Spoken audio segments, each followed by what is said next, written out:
The Loaded Joe's MMA Podcast. Going back to drinking beer and eating fruit roll. There you go. Backing off is the best exercise you can have. There's pleasure and there's workout. UFC clamming in your windows, snatching your people up. If they made basketball illegal, it wouldn't even bother me. I don't like other sports. They're boring to me. Everything else pales in comparison to the excitement of mixed martial arts fighting.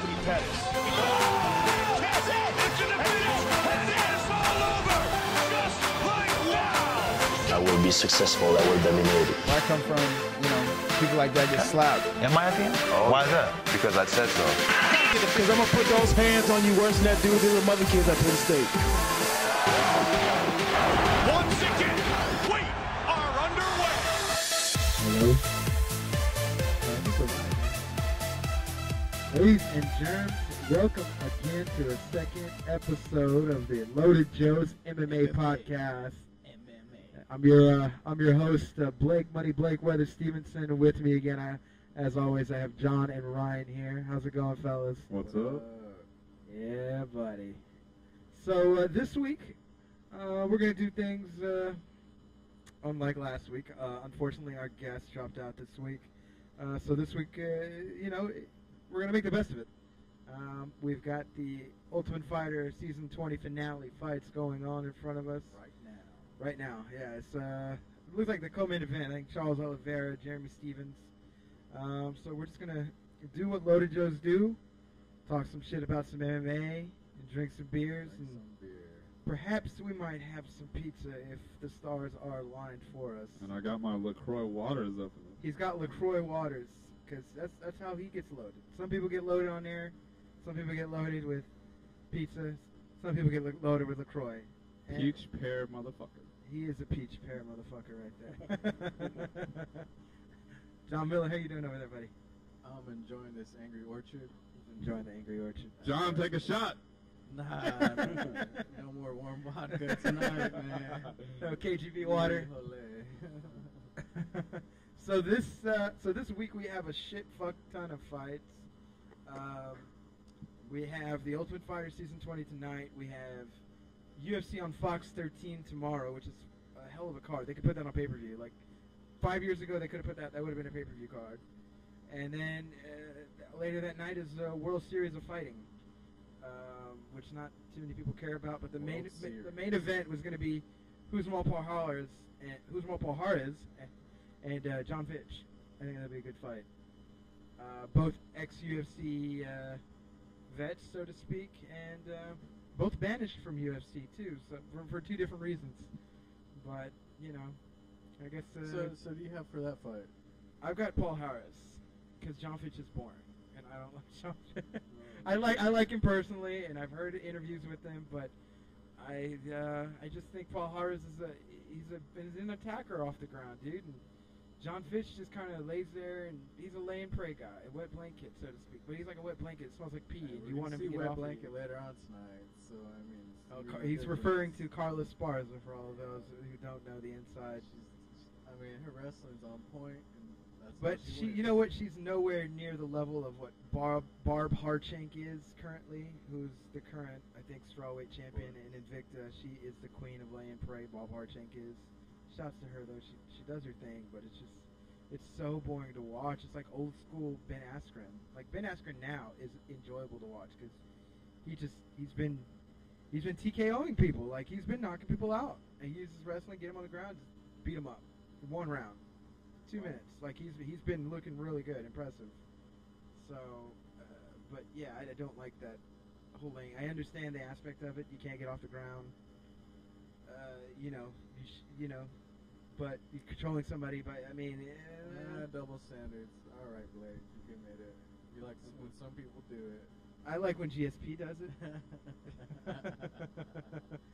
Because he's attacking, though, from the guard. Like, he's not just laying there. Yeah. I mean, it is rather annoying to see. Or he's trying to get a Kimura on somebody. He's working for better position. He's not just, like, laying in your guard and, like, hoping that the ref doesn't stand it up. I mean, that's one thing I have noticed about recent UFC fights is that they're not allowing that so much. Or at least it seems, the judges are. They're doing a lot better job about it. Yeah, because, I mean, that we really don't want our champions to just do that.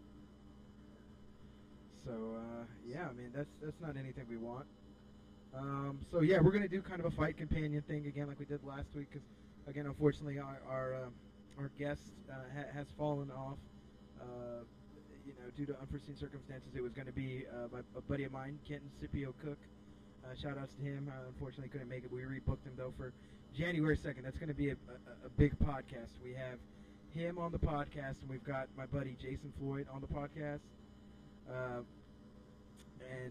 Yeah, I think things are going to be. That's going to be a big podcast on January 2nd. So, Ryan, you going to be ready for that one, buddy? Oh, okay. Yeah, it's going to be good. Hopefully, Ryan's feeling a little bit better. He's not feeling too hot tonight. Yeah, he's feeling a little under the weather. We wish him. He's sitting next to me. I hope I don't start feeling like that. But nonetheless, man, we're doing our thing. But I kind of wanted to give a shout out to our sponsor currently, who's now Stitcher. You can find us on iTunes and Stitcher. Check Loaded Joe's. Loaded Joe's. Just type in, just find us, the Loaded Joe's MMA podcast on iTunes and Stitcher. If you don't have Stitcher, download it just for the sake of us. If you want to support the show, write us a review. Same thing on iTunes. Download it, subscribe.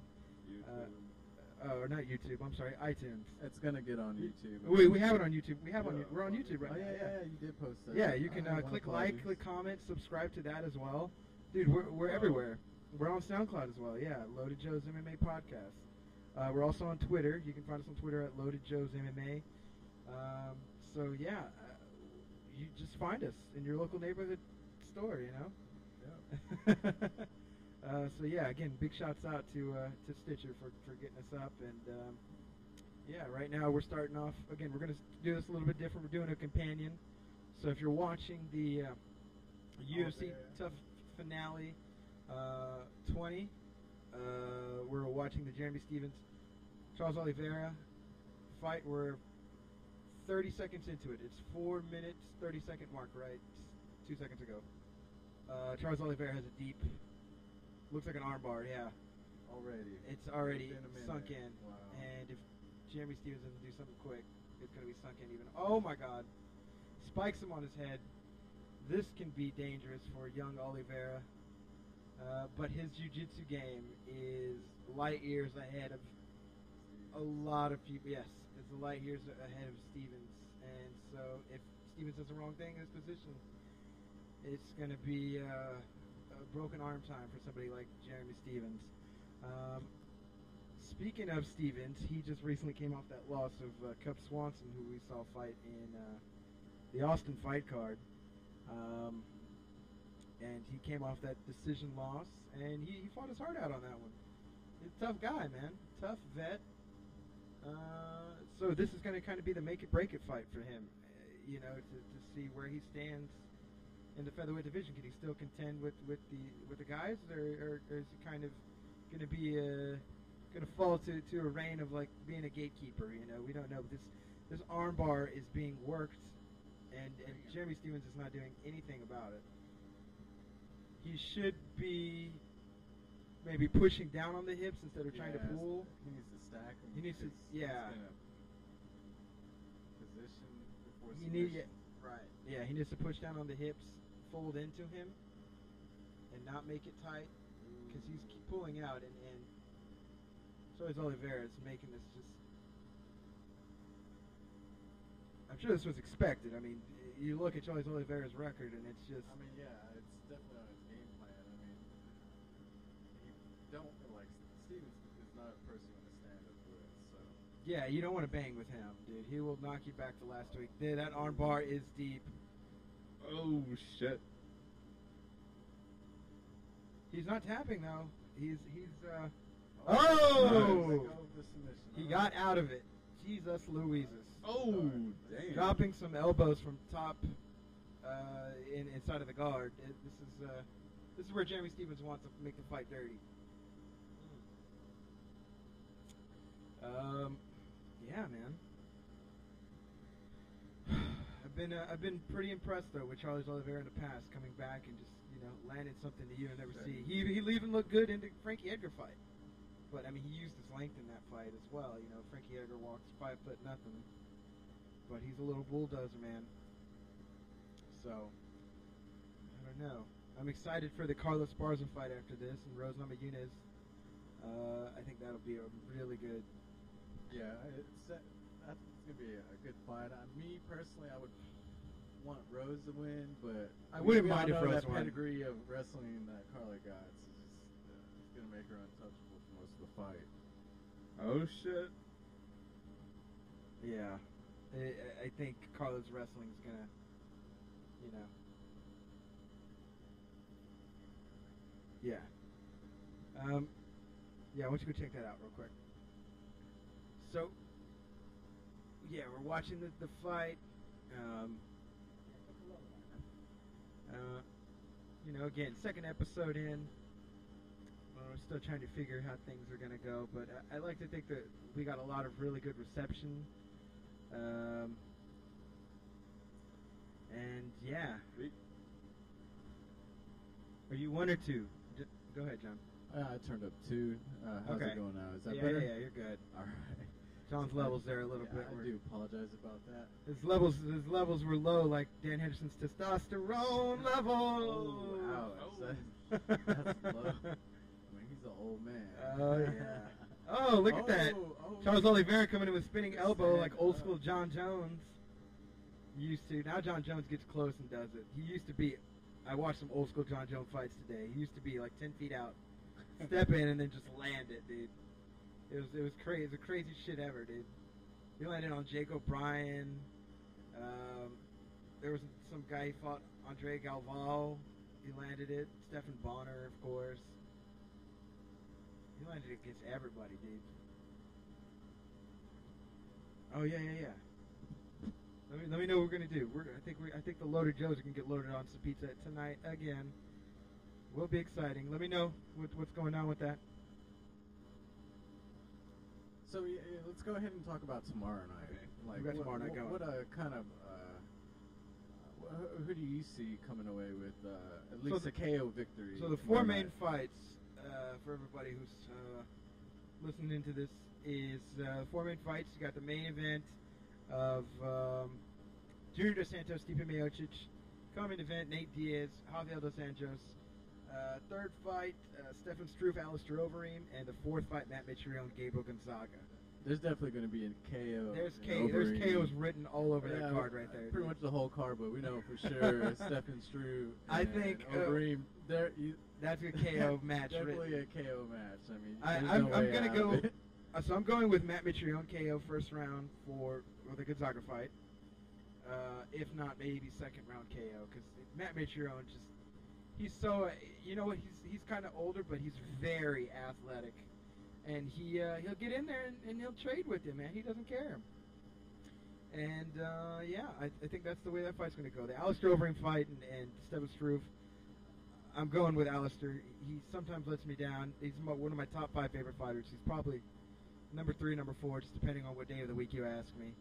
But I miss those knees though, like those epic knees. That left knee that he has, just kills people. I think he's going to overhand right though Stefan Struve and knock him out, because Stefan Struve's been susceptible to the overhand right from everybody he's fought. Whether it's knocked him out or not, it's knocked him down or it's stunned him.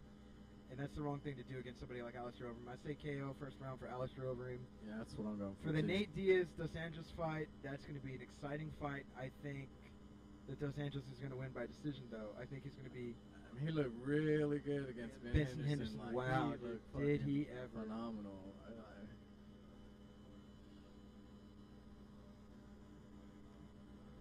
So right now we're checking on pizza deals.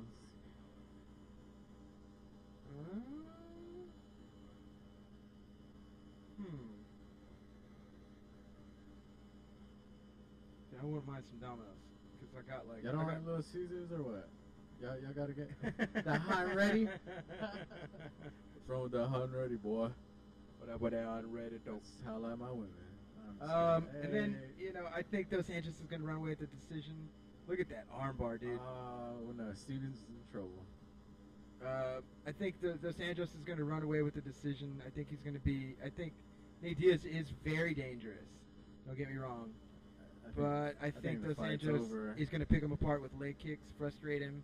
And when you get a Diaz brother frustrated, you're guaranteed to get in for the win. And then for the main event, Stipe Miocic and Junior Dos Santos. He got it. His tap. Oh God, dude, that arm. Yeah. Oh. Yeah. Oh my goodness! This escape that Jeremy Stevens just accomplished from the armbar about 2 minutes 30 seconds in was amazing.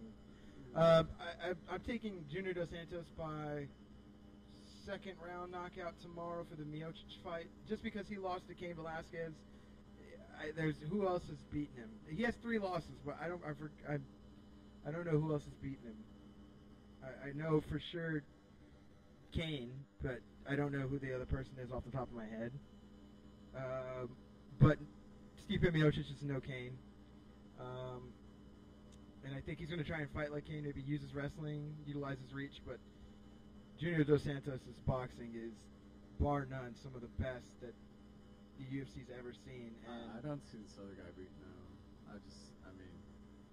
Stipe Miocic is dangerous, don't get me wrong. But the winner of this should fight the Travis Brown.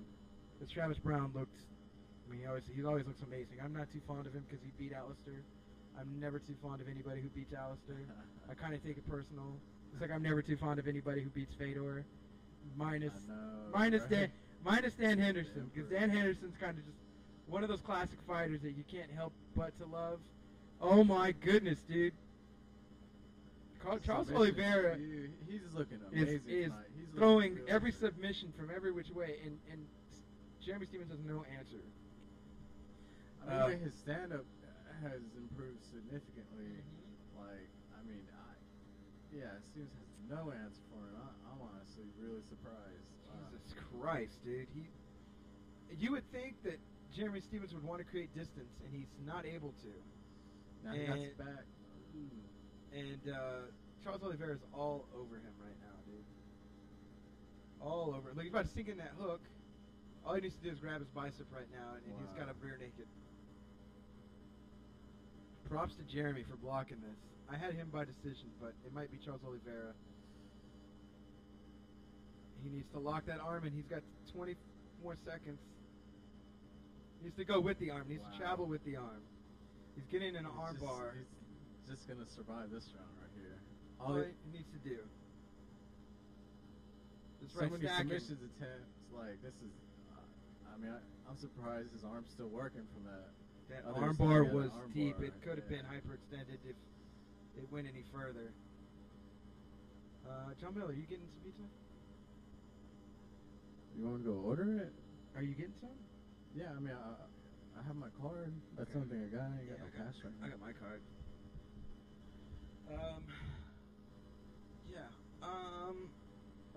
I could... What do you have for tomorrow's fights, though, man? The top 4, the main card fights? I got Alistair for sure in the first round, Tico. I really believe he has to put him out quick. What do you think happens if he loses? I don't think he's gonna lose, but if he loses, I don't think it's as big. I think people are making a bigger deal of it than it is, because he won 1, then he lost 2, then he won Frank Mir, then he lost Ben Rothwell. If he loses 2, he loses 2 in a row. There's been people who've lost 2 in a row. I don't think it's a big deal. I think people are making a bigger deal. The UFC's not going to let him go. They pay him a lot of money, but they're not going to let him go to Bellator.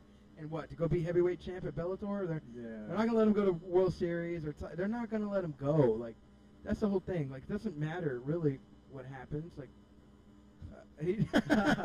Charles Oliveira tried to give Jeremy Stevens a hug. Just because he's whipping that ass. And Jeremy Stevens pushed him off. He said no. That's what he needs to do. He needs to stand up. He needs to just let him go to the ground if he wants to. Stand up. I'm trying to remember who I actually picked for tomorrow with my phone at. Dude, apologize. I don't think that the UFC is going to let Alistair go just because of a loss if he loses to Stefan Struve. I don't think they're going to let go Stefan Struve either, because he's coming off of that little year layoff of him getting hurt, I don't know who they would put against Alistair. Maybe if Matt Mitrione wins tomorrow, they put Matt Mitrione and Alistair in the next fight. Just trying to give Alistair some some gimme fights, or they give him Brendan Schaub maybe for his next fight. Brendan Schaub, Alistair, but I don't think Brendan Schaub's warranted a shot with Alistair, but neither has Matt Mitrione really. But who they really put? They're not going to put him with Todd Duffy. He's already beat the shit out of Todd Duffy. Granted, when he fought Todd Duffy only had a 7-day training camp to fight him, which is never anything you want when you're going to fight Alistair. So yeah, I mean, I don't know, man. I really do want Overeem to. I want Overeem to win. Do good because I mean he has a ton of potential. Like He I said, does, dude. we haven't seen him, throw that famous left knee he's known for just knocking people out with. So I really hope he comes with an epic KO tomorrow night. I want to see it. He needs it. He needs it. He had that great one with Brock Lesnar and landed knees and all kind of strikes everywhere, and it would be nice to see him back to his former glory. I mean, he's beaten some of the people that are in the division. He's beaten Fabricio Verdum. He's beaten Todd Duffy. He's beaten, of course, Brock back in the day and Frank Mir, and he had that the fight with Bigfoot he was winning up until he got hit. The fight with Travis Brown he was winning up until he got hit. So it's not like he's not good. The fight with Ben Rothwell he was winning up until he got hurt. Yeah. So it's not like he's just getting owned, and it's not like he's Dan Henderson, Dan Henderson where like you're getting owned the whole fight like Daniel Cormier, and you're getting just outworked. He's not doing that. He's not declining in his performances, I should say. He's just getting hurt. I mean, he is getting. But he's that been last in so one, many wars. I mean, it's expected over time to have an effect on. Yeah, he's got how, over how 60. He's got like something like 60 professional fights, over 60 professional. That's not even including his kickboxing fights that I've seen. He's been in some just batter ramming wars in, and that's not including all the training and sparring, everything he's been in. Oh my goodness, that hurt him. Jeremy Stevens just landed this epic punch. That's one thing I really hate to see is Brazilian Jiu-Jitsu artists telling people to come in their guard. Fabricio Verdum was doing that when he fought Alistair Overeem. He would just like kind of go in for a half shitty takedown and then fall down, and then be like, "Come on to the ground, big boy." And what are we doing? Okay. Yeah. I mean, that's the best. I like pizza pepperoni in the world bacon. right there. Pepperoni bacon. I mean, you can't go. I love heart attacks. I mean, Heart attack in a pizza. Sometimes you just got to be YOLO, and That's you're the good to motto. go. Jalapeno pepperoni. Jalapeno pepperoni. See, I won't eat that one. I'll just eat the pepperoni and bacon. I know that's the best one. I mean, I don't fucking know heart attack. Eventually, you're gonna die. I don't know what everybody in podcast land loves, but I love pepperoni bacon pizza. Pepperoni bacon. Yeah, Mr. Gaddy's does it right. They put a lot of bacon in it. They have a gluten-free one that's really supposed to be really good. I never had that gluten-free. I haven't either, but I've heard it's really good. Can I get it? Order it with the buffet or what? I don't know if you could or not, man. Who else got some really fucking good pizza? For everybody who doesn't know, Eastside Pies, man. Have you heard of Eastside Pies? we live in Austin, Texas. For everybody who doesn't know where. Capital music of the world. Just saying. Home Slice has really good pizza. Home Slice is good pizza. Remember that one time we came here? We came to watch the UFC 178, and they ordered pizza from Austin 360 Pizza. Those big ass pieces. I don't recall. Sorry. Dude, those were amazing. This place called Austin 360 Pizza. That's amazing. Dude, Eastside Pies.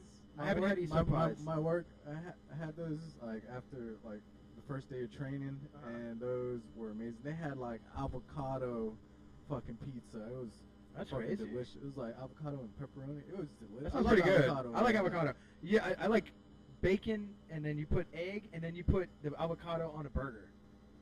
Have you had that? No, that sounds. It's that sounds amazing, dude. No, it really does. It's fucking amazing. That reminds me of the Ron Burgundy burger that they have at Gordo's. Now that is. What's on the Ron Burgundy burger? Avocado, bacon, I think double stacked cheeseburger between donut buns and jalapeno. Oh, that sounds good. It's. I mean, I know. I like jalapenos, but that sounds good. I know, like donuts sound kind of No. disgusting. I was making that shit. I was making that shit before it was cool. I was like back in like 2005. I saw on the Jay Leno show there was this guy. He had this restaurant in Atlanta, and the burger's called I think it's called the Luther, because Luther Vandross would always go in this restaurant and order this particular burger. And what they would do is they would get a donut and cut it like right down in the middle, use it as a bun, and there's a bacon cheeseburger. They put it with the bun though. They'd have the bun as a glazed donut, and you put the glaze. Well, on they the don't play inside. at Gordo's. They use 2 donuts. Oh wow, that's amazing. Yeah. Like, and it's slightly sweetened. Yes. But it's like it's fried. Right. So it's like it's good. It's really good. Like it's crispy on the outside and warm and crispy chewy on the outside. inside. Oh. But yeah, like definitely that place is good if you like to have those fatty statuses posting pictures. And It's crispy on the Instagram. outside, bacon on the inside. Ain't that right, Tom? Well, I mean, you could argue that. Yeah, man. I don't know. That's really good. I've never been to the Gordo's restaurant though. I've only been to the little trailer. The trailer? But it's amazing. But that's amazing. But I mean, just that trailer. It's with fucking amazing. Their donuts. That bacon donut that they have. The bacon donut. Oh my god. And then they got the chocolate pudding one, and they got the banana one with the banana. Oh my god. They have a chocolate one though. It's got like they give it chocolate pudding instead of the. You get an ice cream on that hoe too. I ain't got the ice cream one yet, but I got. Well, they have one like it's brownie, but like you get like ice cream on the donut. Oh yeah. Well. Yeah, it's like. I've had a brownie. I've had like some sort of brownie. I've had a couple from there. I've had like I've tasted like the strawberry one and the blueberry one and the bacon one and the chicken one. That kind of reminded me of like when you go to Whataburger and you get a honey butter chicken biscuit. You know what I'm saying? They got a chicken one like that. Like where they put a honey butter sauce on the donut. No, I haven't had that. It's pretty good, man. Yeah. Definitely come to Austin. I mean, we got great food. We got great food over I think here, we're ranked 6th in the nation for food, honestly. I think we ranked number 1 for barbecue because of Franklin's. So fuck everybody else. I haven't had Franklin's. I am going to tell you right now. I've never had it yet. But we got a bacon restaurant. I don't know. Oh, the bacon restaurant. I've had the bacon restaurant. It's amazing. Great. I've had like 6 different things. Like one time I went with my brother, and he ordered like 2 things, and I ordered 2 things, or like 3 things. Wow, y'all bought 2 things each. Well, I got like waffles and bacon, and I got like a bacon and egg taco with like extra bacon, and like we tried just a whole bunch of other bacon shit. Well, you got like biscuits and gravy with bacon, and I've had chicken waffles some places, but the bacon restaurant definitely is the best that I've had. The chicken's almost as big as a waffle, and I purchased it's really good. Bacon. It's really good. I get the bacon. The waffle. Yeah. So yeah, it's amazing. Have you had chicken and waffles over at 24 Diner? I've heard about it. My God. I have never been there. This MMA podcast just got turned into a food podcast. MMA fat jokes. You know what? MMA people love food. You want to you know what? Here's the thing, man. You ever want to know but a good place to eat? Go ask somebody who trains MMA because they will know all the fucking good places. Because you know what? They like to just fucking MMA fighters, MMA people who train MMA. They're usually hardworking athletes, and they usually like to eat a fuck ton of fatty foods because it just tastes so fucking good. Well, and also they burn it all the way. They burn all the fucking calories. Yeah. What's the word on it? Did you need my Did you need my card? How are we doing this? All right. Y'all want us to get it next time? We'll get it next time. All right, no, dude. I'm down. I need to grab another beer. John Miller, you want to hold down the fort while I go grab another beer? Do you want me to grab you one? I You got actually another one up have here, one, huh? so What a I fucking am schmuck. prepared. What? Nobody wants to listen to you talk anyway. I mean, well, what I can do since, you know... Don't sing to the people while I'm gone either. Well, I mean, I love to sing. What's the point? Like, but really, I could go grab it real quick if you don't mind. Okay, yeah. If you want to go. So yeah, ladies and gentlemen, I'll be right back. Nobody even what? crickets. Hey, Cricket. hey, I'm loved and cherished in the podcast world. John Miller has his own following, his own cult following. But yeah, big shout outs to just everybody who's gone to check us out so far. Again, still kind of figuring out, how we all fit in this big crazy podcast world. But we're definitely a little bit different. There's some podcasts I listen to, and I love all of them. I listen to just MMA Report. I love that one. That's a good one. Jason Floyd does a good job of interviewing the fighters. MMA Insiders is one of my favorite ones too. It's Jason Floyd and Sam Kaplan. They give you so much inside information, and they're a great balanced team together. MMA Hour, I like Ariel Hwani. I like Chael Sonnen's podcast. I like there's an MMA podcast I listen to with John Pollock from Fight Network, and also Parting Shot with Adam Martin. But the only bad thing I don't like about it is those damn Canadians, they can't say about. They just about. It's oat, a boot, yeah, a boot and oot. It's not a boot and oot. It's out, man. Just say out. That's the only bad thing. I know blame the French. I blame the French. I know that it's just something small, and you know what? I still listen to the podcast regardless. It's not that I hate Canadians. My favorite fighter of all time is Canadian, George St. Pierre. But it's just guys, can you bear with us Americans? Can you just say out? Can you just say that, please? Please, can you just please do that? But yeah, we're kind of just the average guys. All these people have businesses. All these people have been MMA journalists for thousands of millions of years, and we're just average guys. We're like you. We just happen to be, extremely, happy with MMA. We love MMA. We love to talk about MMA, and I definitely like to think that we're a bit on the hardcore side, but you know what? We don't make people feel like they can't follow up with what we're saying, or they can't keep up with. We don't try to hold ourselves. We're almighty geniuses of MMA, Yeah, I'm definitely off my high horse. I ride a donkey to work. I'm from Texas, bitch. But yeah, I mean, we're average Joes getting loaded, just like the rest of the MMA culture in America, watching the UFC live on Fox Sport 1. I mean, we're just here to enjoy the sport, have some drink, pizza, do whatever the fuck we want to do on this podcast. And basically, that's what makes us American. Damn right, America. America. But yeah, I mean, I think I want to kind of point that out. Like, we kind of came on last week, and I think we started off strong. I'm really shout outs again to Matt Jones for we need to have him back on sometime in probably February, January, or maybe after his fight.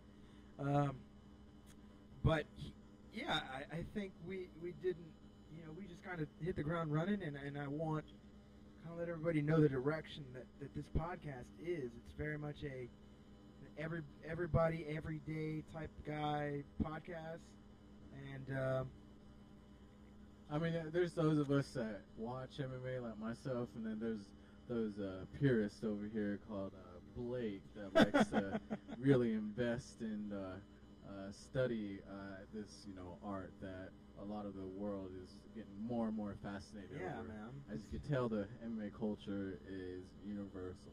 It is fighting, John Miller. Fighting it's in is our universal. DNA. It's in our DNA, but Dana White say it. But fighting is universal. You can every really culture has their own fighting style. Everybody can communicate through fighting, and then a true fight. It doesn't take words. It just takes your fists and feet. Exactly, dude. You can put a Brazilian and a Russian in a ring. You give them some gloves. You know what they'll fight. To do. They'll know what to do, and you know what? At the end of it, they'll show respect. They'll shake each other's hand.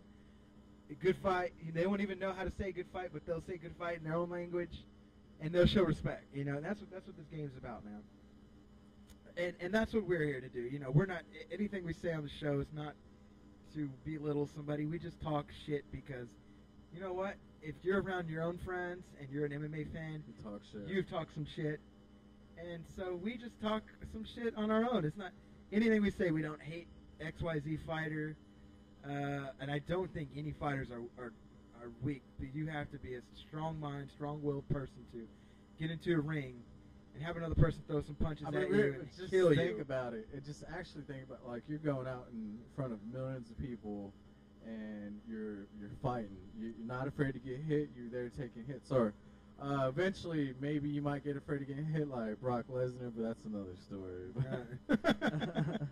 I'm just saying, yeah, we just poke some fun. It's like a mixture of like MMA Roasted, which is a podcast I love with Adam Hunter. You know, cracking some fucking jokes and having a good time.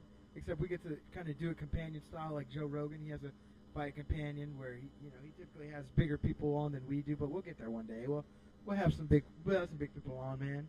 I mean, this is episode 2. This is only episode 2. A week later. You know what? That's good, though. There's some people that probably have done a podcast and then never follow up. And so...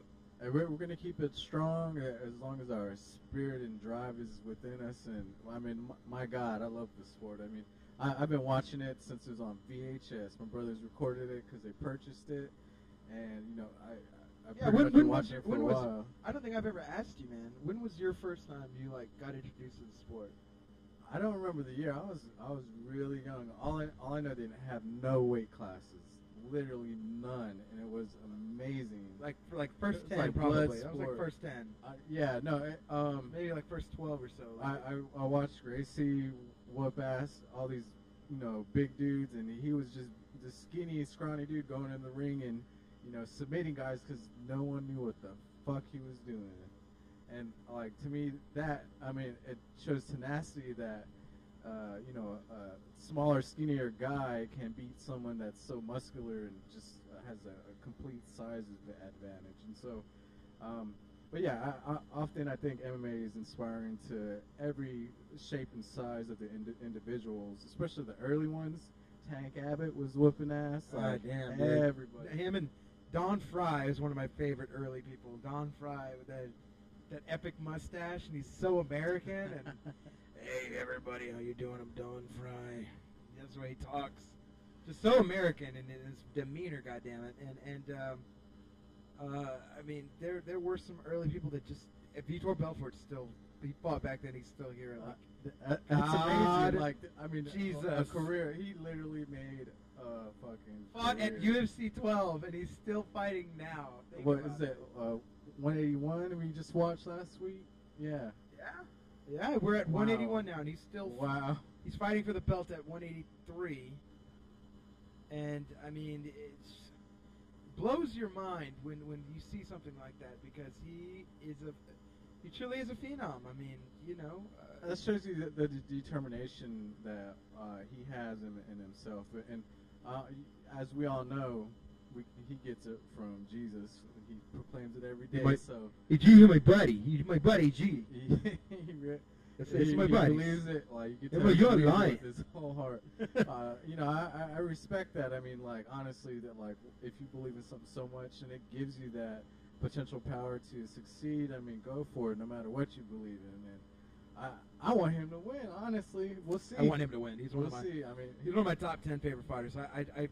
I can't say that I've missed a Vitor fight since he came back at UFC 183, 103. He came back at UFC 103. He fought Rich Franklin, and since then I first got into UFC. First ever one I watched was UFC 96 in March of 2009, and that I remember that card like it was yesterday. It was Jardine versus Rampage Jackson. And prior to that, the first ever UFC fight like I've ever watched, like fight-wise, was it Ultimate Fighter? No, it was the Rampage or Rashad and Chuck Liddell fight. Me and my friends were looking for something to do, and that night we knew there was a big fight going on. And we didn't know who it was because we didn't really watch UFC, and so we went to go, and we finally made it to like Twin Peaks. The last. I don't know, it was like the last round of like that fight. And all I remember was watching the fight, and I'm like, dude, these guys are just throwing leather at each other. And all of a sudden, I didn't understand the impact it had, but fucking Rashad knocks Chuck Liddell the fuck out.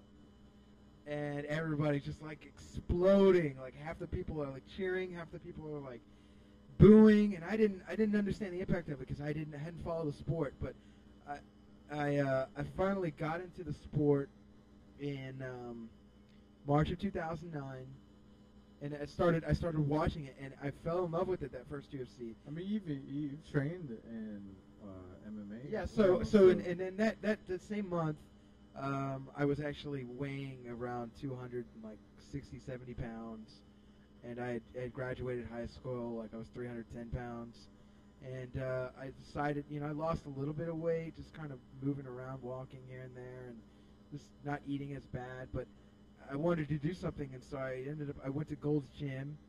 I found a trainer, and he actually trained kickboxing. That's how you got into it? Yeah, he trained kickboxing, and he trained MMA, actually. He trained with Roger Huerta when he was down here, and he was like, they had assigned me to him, or they asked me what I wanted to do, like, they tried to fit me with a good personal trainer, so they gave me to him, and he talked to me a little bit, and I was like, like, I heard you do kickboxing, man. Like, I think they told me, like, he does kickboxing. It'll be really fun, That's and how it started?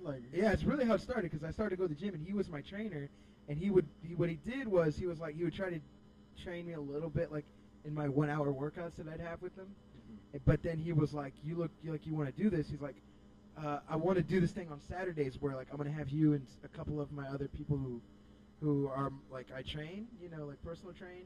I'm going to have y'all come in on Saturdays from, like, XYZ time to XYZ time. You pay me $25, and we'll train for, like, an hour and a half or hour, 2 hours, just nothing but kickboxing. Man, that's really amazing. Me, I mean, I would like to learn how to strike. I mean, honestly, I think everyone should at least know some type of martial arts just to get in tune with who they are. And over a lot of the fear, like for me, I think a fear of getting hit is something that I want to overcome. And I think that's one of the key things that would be great for me is I'm not saying fight professionally, but just learn it and know that I'm not made of glass. Right. You'd be surprised. I think more people would be surprised at the amount of punishment you can take. And you do learn a lot about yourself when you're sparring. Like, so I started March 2009, and I really just did it to lose weight, but I kind of instantly fell in love because at that month I started watching UFC, and my trainer was like, oh, you should watch this fighter to learn how to throw this move or learn how this guy moves. And so I would end up going, and this was like back when Spike was on TV, I would end up going and watching UFC Unleashed and watching like old school Lyoto Machida and Tito Ortiz fight, and Mirko Cro Cop when he fought Gonzaga. I was very sad. I didn't understand, but and I would just pick these fighters I would just fall in love with, and just I don't know, man, just their styles and everything. And so I would go and watch almost every, like, I didn't watch the April one, but the May one I watched. And like from that year, I almost watched every single UFC that was on pay-per-view, because I had a friend of mine who worked at Twin Peaks, and so I was not 20. I was not 20 yet. I was not 21 yet, and so she was a waitress, and so she would serve me drinks while I was there, and I felt like, oh, this is my fucking place, because I can like have drinks, and I got to worry about getting carded, and you never paid, right? No, I did pay. I had to pay. Well, but I got last time. No, that's still good. I mean, I got discount, and I got to drink when I wasn't 21. Yeah, that's kind of everybody's dream to have a connection. I mean, how many people that are under the age of 21 would want to actually be you at that moment? Right, exactly. And my friend, she was hot. Obviously, she worked at fucking Twin Peaks. And well, what's going on with her? She's not in Austin. Well, back to Blake's story, but anyways, like as I started, it just the kind of the stars just fall in line, and I started training it more and more, and then I got a job as a karate instructor that same summer, and so striking really became my thing. And I met one of my best friends now, who I consider my brother, and he was a boxer, and he had been boxing since he was 16, and he was 19 at the time. And yeah, man, so my background's really striking. And then over the next year, I started to get in jiu-jitsu, and I started rolling with. I would get my cousin involved, and he's a bigger guy than me. He was a linebacker for our high school football team. He's like 265, 5'8", 5'9", like just stocky. Just stocky, yeah. He's not jacked, but he's stocky, and he looks like a fucking linebacker. I'd roll with him just to try and see where I'm at. I'd box with my brother to see where my boxing's at. So I was kind of doing 1 and 1. Never really mixed it together. But I've trained it on and off. Like I would have my spurts where I'd go do boxing, or I'd have my spurts where I'd go do kickboxing.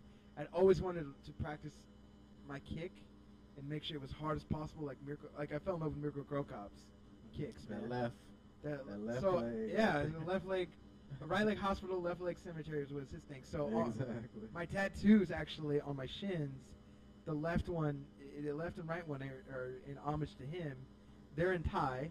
My left one says, because I'm right-handed. My left one says hospital, and my right one says cemetery. So it's the opposite of Mirko Krokop's, little slogan. Yeah. But yeah, so my background's striking, and I've thrown probably so many million kicks in my lifetime because just practice my left kick, or my right kick just every day, dude. And I do that constantly now. I practice my striking, and so that's really my background. And I really need to get into going to a gym. Well, I mean, there's several reasons. I mean, my cardio sucks, so I'm definitely, I know for sure, definitely will trim up. I see all the benefits from it. But for me, I really want to find a place that has, a spiritual side to their MMA, so it's not just about the physical part. I like to see people that have balance, like Lyoto Machida. And there's not a lot of schools like that, but there are a lot of people like that. So what you have to do is find a good coach. You're not gonna just be able to go into a school and say I want to learn like this, because the whole school is designed for. It's like going to a public school. Yeah. And it's saying I want one-on-one teaching. Well, you're gonna have to keep going to class and keep seeing the teacher, and he's gonna have to see you're putting in effort, before he's gonna try and put some time into you, make it better. So that's really the way it is at the gyms too. I've gone to a lot of gyms in Austin. Don't get me wrong. I haven't stayed though. I've gone to Austin Kickboxing Academy. I've gone to Vasquez Academy. That's the one where it's at right now, the Austin Kickboxing Academy. Yeah, I know Tim great place. trains out of there right now. Does he? Used to be a part of CTC. Yeah, I remember. And then they shut down, and now they're at the They moved over to Austin. Wow, okay, that's cool. Yeah, so, and speaking of that, my roommate would train with Tim Kennedy, and he was the only one that put Tim Kennedy on his ass with a stiff jab. But after that, Kennedy actually. Wow, I really didn't know he was going out with Rose. Pat Barry is the fiance. Yeah. Wow, they're a good fit. I swear dude. she was with a different guy earlier in the season. She's been with him for at least 4 years or so. Because after his Shane Del Rosario fight, he shouted out. He was like, and that was 2 years ago. He was like, "Rose, I'm coming home to you, baby." And so, they've been together. He got himself a good girl. Really good, man. Rose is a tough girl. Her submission game is second to none, and her stand-up game is. I don't know if you've been following this season of Ultimate Fighter, but her stand-up game is amazing, dude. She's dynamic. She looks like she could just do boxing right there. Look at that, dude. She does all this crazy. She comes out in this very wide karate stance and just starts throwing high kicks and she does this mad. Man, I really want her to win. I really do. I won't be mad if she wins. I think the favorite though is definitely Carla Esparza because she had the Invicta belt prior. But go on, man. You had your buddy working out over at he worked out with Tim Kennedy, and he was the only one that would actually want to fight him. His goal was to eventually beat him one day until he hurt his back. But this one time, Tim Kennedy saw him training boxing a lot, and Tim Kennedy was like, "If I see you training just boxing one more time, I'm gonna kick you in the face." And the next time he saw him training on his boxing, and later on they sparred, he kneed him and broke his nose. He had to go get surgery.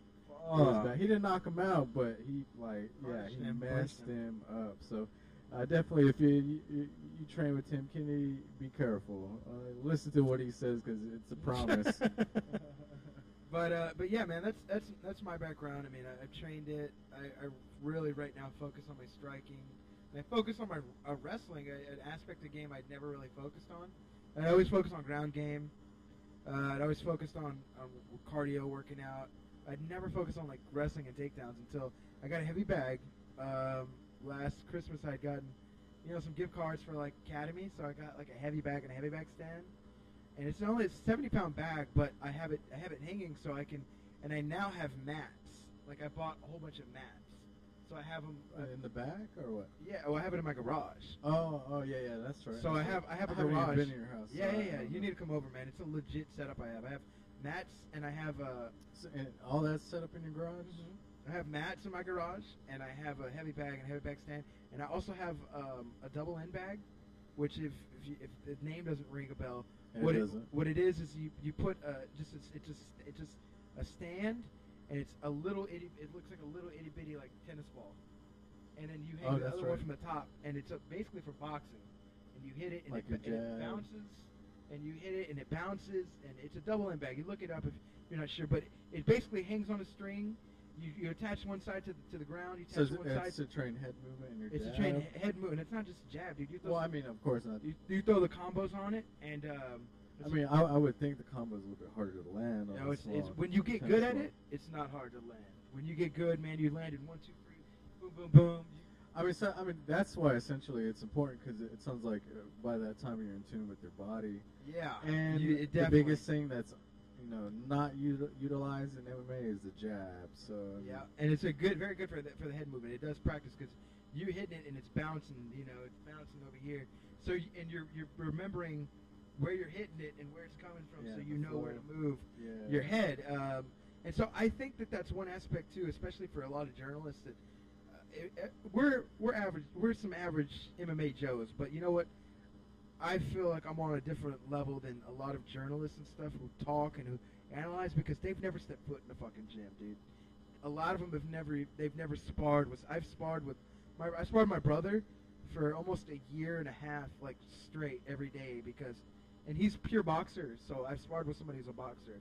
And they don't know what it's like to take a hit to the face, to come out with a bloody nose. Like, we didn't spar hard, but sometimes we did, but they don't know what it's like to take a hit to the body. They don't know what it's like. The announcers or your brother? No, not my brother. I'm just saying MMA journalists. Some journalists, yeah. A lot of journalists. Right. A lot of Ariel Helwani don't know what it's like. Who else? Like, these people. I mean, who knows? We might turn into Brock Lesnar eventually. At times we might not like get hit and curl up. So, I mean, yeah, you are right in what you say that it takes quite a bit of courage to step in the ring or even train in the gym to take a hit. Because, I mean, a lot of times we talk shit about, Brock or, like, other fighters that seem to be afraid of getting hit. But, in all honesty, like, I mean, that's a whole different ball game. You can see it live, right? But the experience is what I've trained, make you change. When I go to the gym, too, I mean, I'm pretty big. I walk around, like, averagely between 2 and 220. So, I mean, they're not putting me with little itty-bitty Dominic Cruz guys. They're putting me with, like, heavyweight guys who are taller than me naturally. I'm 5'8" and a half, 5'9" on a good day, just depending on what shopping mart I'm in, But yeah, man, that's all right. It's cool. You taller than me. I'm like 5'6", maybe 5'7" on a good night. I don't know. My cousin claimed he was 5'7", and I'm taller than him. So I mean, But on my ID it says I'm officially 5'6". But I'm pretty sure I'm taller than Frankie Edgar. I think they're lying that he's 5'6". I mean, what do you think? But you think he's really 5'6"? Yeah, I don't think he's about 5'5", dude. He's 5'5". I don't think he's 5'6". But anyways, man, like back to what Blake was saying. I've sparred with big people because that's who, bigger, taller people, and to just step anywhere close to them and to get into a sparring match with them, it takes a certain level of courage. You have to have your balls have to be tough that day because you're going to war. And I've sparred with little people too. I've sparred with a guy, one of my trainers that I hired was an amateur, he's going to be an amateur fighter. He never really got to fight, but he was training out of the pit. We used to have a pit here in Austin. The Chuck Liddell camp, the pit? The pit? Yeah. He was training out of there for a long time, and he was a 155er. He was going to go down to bantamweight when he when he did fight, but he trained me for about 3-4 months. Like I paid him, and he trained me, and I sparred with him, and I know what little guys can move like. You know? Yeah, well, I mean, from what I've heard, especially from my roommate, he's been to prison and all that good stuff, and he's had to fight a lot of fights in prison. So, I mean, he said some of the easiest dudes to fight are the big, muscular guys. Well, he said some of the dudes are more like 5'6", 5'7", real quick, hard to hit. Those are a lot more challenging. My friend's actually 6'3" and a half with the 81-inch. 81-inch reach? Yeah, yeah. So he's definitely a lanky dude, and he has. I think he's won Golden Gloves when he was growing up. Oh wow! But so he has a fighting background definitely, and that's why he would train with Tim Kinney, because he wasn't afraid of him, because he's been through a lot of crazy stuff. Right, so, man. You build up a certain level of mental strength, and you don't give no fucks about what's just going on. Speaking of no fucks. We got this no-fuck fight going on right in front of us. Rose with that no-fuck psycho face. Got the strawweight championship. Carlos Esparza, right Rose Namajunas. Let me get loaded with that other Imperial right there. Tom Miller's going to hand me my other Bruce. Needs to be open. Hold on. But I'm ready for this fight. I really want Rose to win. Look at Rose getting in her face, dude. We'll see. But you know what? Carla goes in and out. She's like a little bulldog, dude. She goes in and out.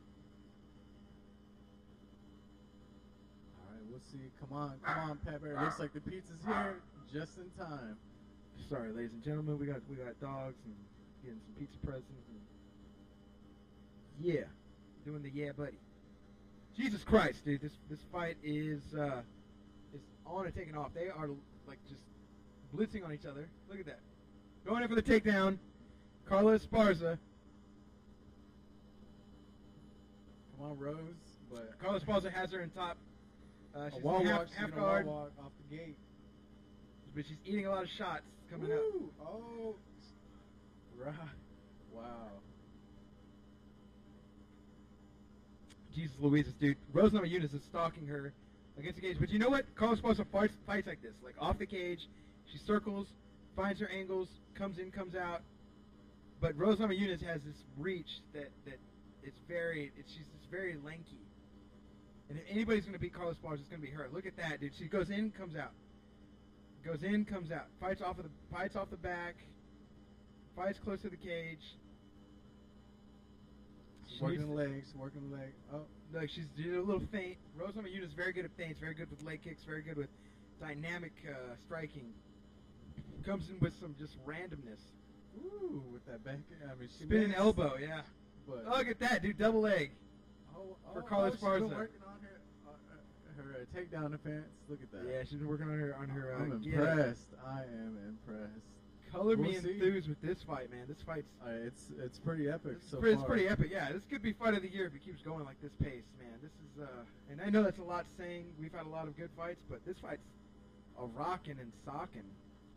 Yeah, these girls are going at it, dude. These girls on the show were no tough. If nobody caught the whole season, this is the first season since season 11 that I watched the whole thing. I missed the last episode. I really wish I didn't miss that. Last night's episode was great, dude. Jessica They Penne had and Carla fights, Esparza. right? Ooh. Yeah, Jessica Penne, Carla Esparza, and Rose Namajunas and Ronda Marcos. And obviously, you know who the winners were. But right, I'm still gonna watch it. Yeah, it's gonna be good. Yeah, this is a great fight. Right now, so far, I mean, Rose Namajunas trying to stalk her. The push-off kick, landing she's landing just a front kick, landing these dynamic kicks. And Carla Esparza is kind of circling, getting a takedown here and there, getting her striking going on with punches. So yeah, man. About to get loaded on some pizza. Get loaded on pizza. Oh my goodness, dude! Rose Namajunas is coming in with these She's staying away. Crazy kicks. I'm surprised she's so active, honestly, because no one. Rose?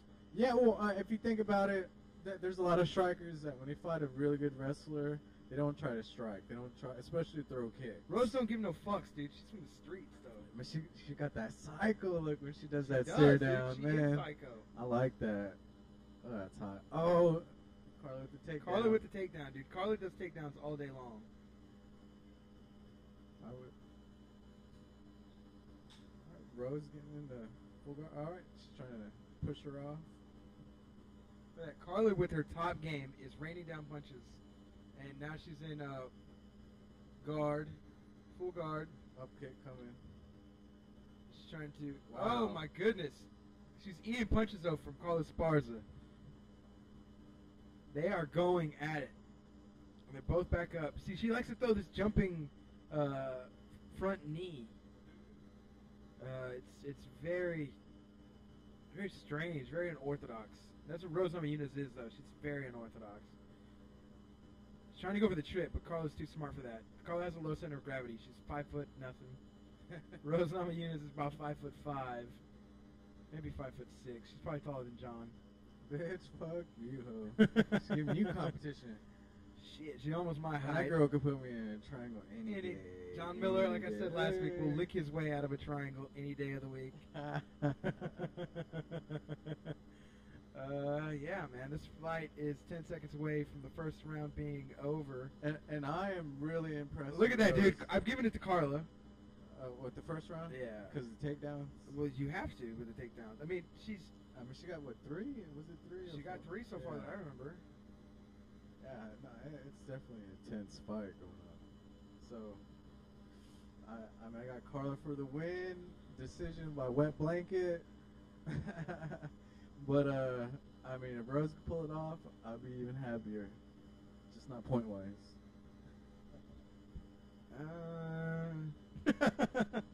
You know what? I need to get another beer, so I'll be right back. Go ahead and do it. I think Rose Namajunas is very diverse with her striking. I don't think that's going to be enough to win this fight. But if she can get it to the ground and pull off some crazy submission, she can always get the sub win. Always in her back pocket. Because she's pulled out some fucking crazy-ass submissions before. I have a couple of her Invicta fights. And she's just, she's a little beast, man. It's very interesting to see this first round. I'm not sure how you would score it. But I think with the takedowns, and I think with Carla kind of going in and out, you kind of have to give it to Carla. Even though on some of these exchanges, Rose would get the better of her. But with the takedowns, the points that they do, Carla kind of had a bit more control, so to speak, over the fight. Right now, second round, 4 minutes and 40 seconds left. And yeah, this is kind of going the same way. Rose Namajunas throwing a lot of kicks. Carla Esparza, circling about. She's looking for the quick takedown. She's looking to land some punches, kind of come in, come out, which is what typically she does. John Miller, let me get where's the pizza at? We got that bacon pizza dope? Dang, get that bacon pizza dope. Got me one dope. Again, getting loaded like loaded Joes do on some bacon pizza dope. Oh yeah, dude. This is good. So this fight is, yeah. Who rose? Make it happen. Third? Make it happen. Make it totally happen. See, Carla's getting off a lot of her hits when she gets to the ground. She's starting to land a lot, and then she lets it back up. Or Rose finds her way back up. That's where that's where Carla's getting a lot of the stats from. Because on the feet, Rose is being dynamic. She's coming in with just all kind of crazy shit. Look at that. She goes in for a takedown, but she didn't get top control. Look at that. She doesn't get top control. She doesn't know where she's going to be when she goes in for the takedown, which is very important. Because you need to know where you're going to be when you're going in for a takedown. Where's your body position going to be? Where's your feet going to land? Are you going to be at top control? Are you going to be at bottom control? Is that where you want to be? Is that where you not want to be? She doesn't mind being on bottom, but she doesn't want to take hits like this from Carla. She usually lands a lot of submissions. She tries to throw a lot of submissions from the bottom. Very dynamic.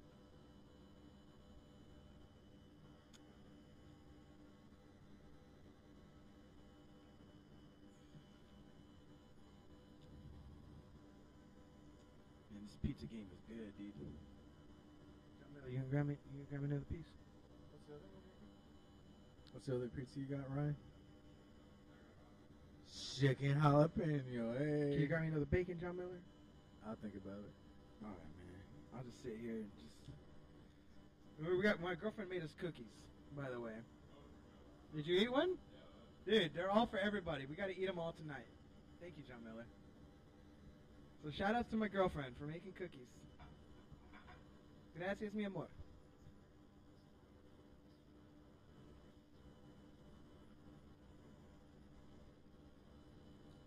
This fight is going the same way I thought it would. Carla's not being a wet blanket. She's landing strikes from the top. She's highly active, for sure. Very highly active.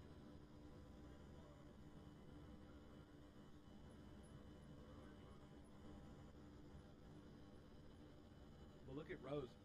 Trying to land a submission every 2 seconds she gets. I mean, you got to. Wow, full mount. Full mount by Carla. We'll see. Dude, you don't want Carla in full mount on top of you. I mean, everybody wants Carla in a full mount on top of you. Hey. Look at that, dude. Look at Carla, though.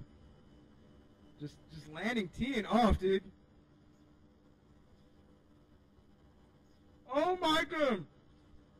It could be over. No, it's not over.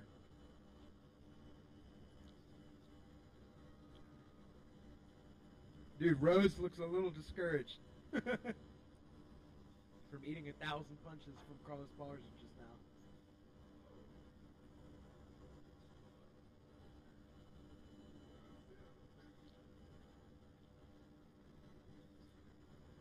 Again, big shout outs to our producer Casey for letting us hook up the setup.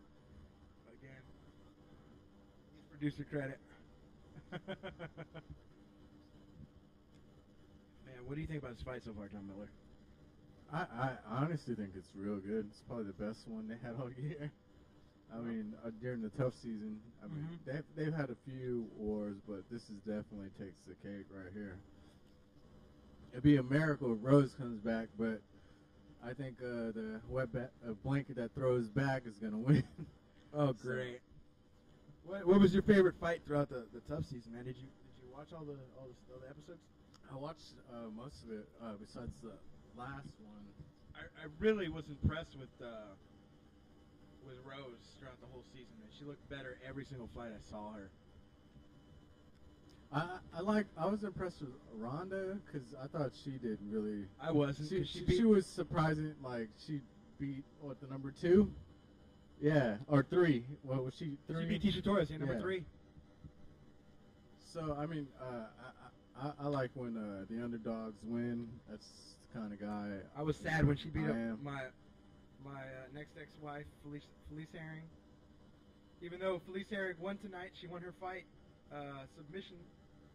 I was very happy. Which I didn't see because I was picking your ass. So the shit was on at like 6 o'clock. Nah, I was just kidding. It was only at 7:30. But yeah, this fight looks like it can end with rear naked choke. We've got Carla Esparza on Rose Namajunas' back. 4 minutes, 5 seconds left. She's raining down shots, still on her back, landing shots. Rose is trying to buckle, trying to get her way out of it, but Carla Esparza just hanging on, got the hooks sank in. She's just landing shots at will. About to sink in the rear naked choke. She could probably go in for it. Oh, she's got it almost sunk. It needs to go under the chin. It's not quite there yet. If she kind of turns it, she could go for a neck crank like Frankie Edgar did during Cub Swanson fight. She just needs to pull back on it. Oh, she taps! Wow. Rose Namajunas taps the 3rd round. Rear naked choke submission is what it looked like. I don't think it was a neck crank. And Carla Esparza is our new strawweight champion. But did not come easy. It did not come easy, dude. Rose Namajunas was in there to fight, man. At least for the first round and a half.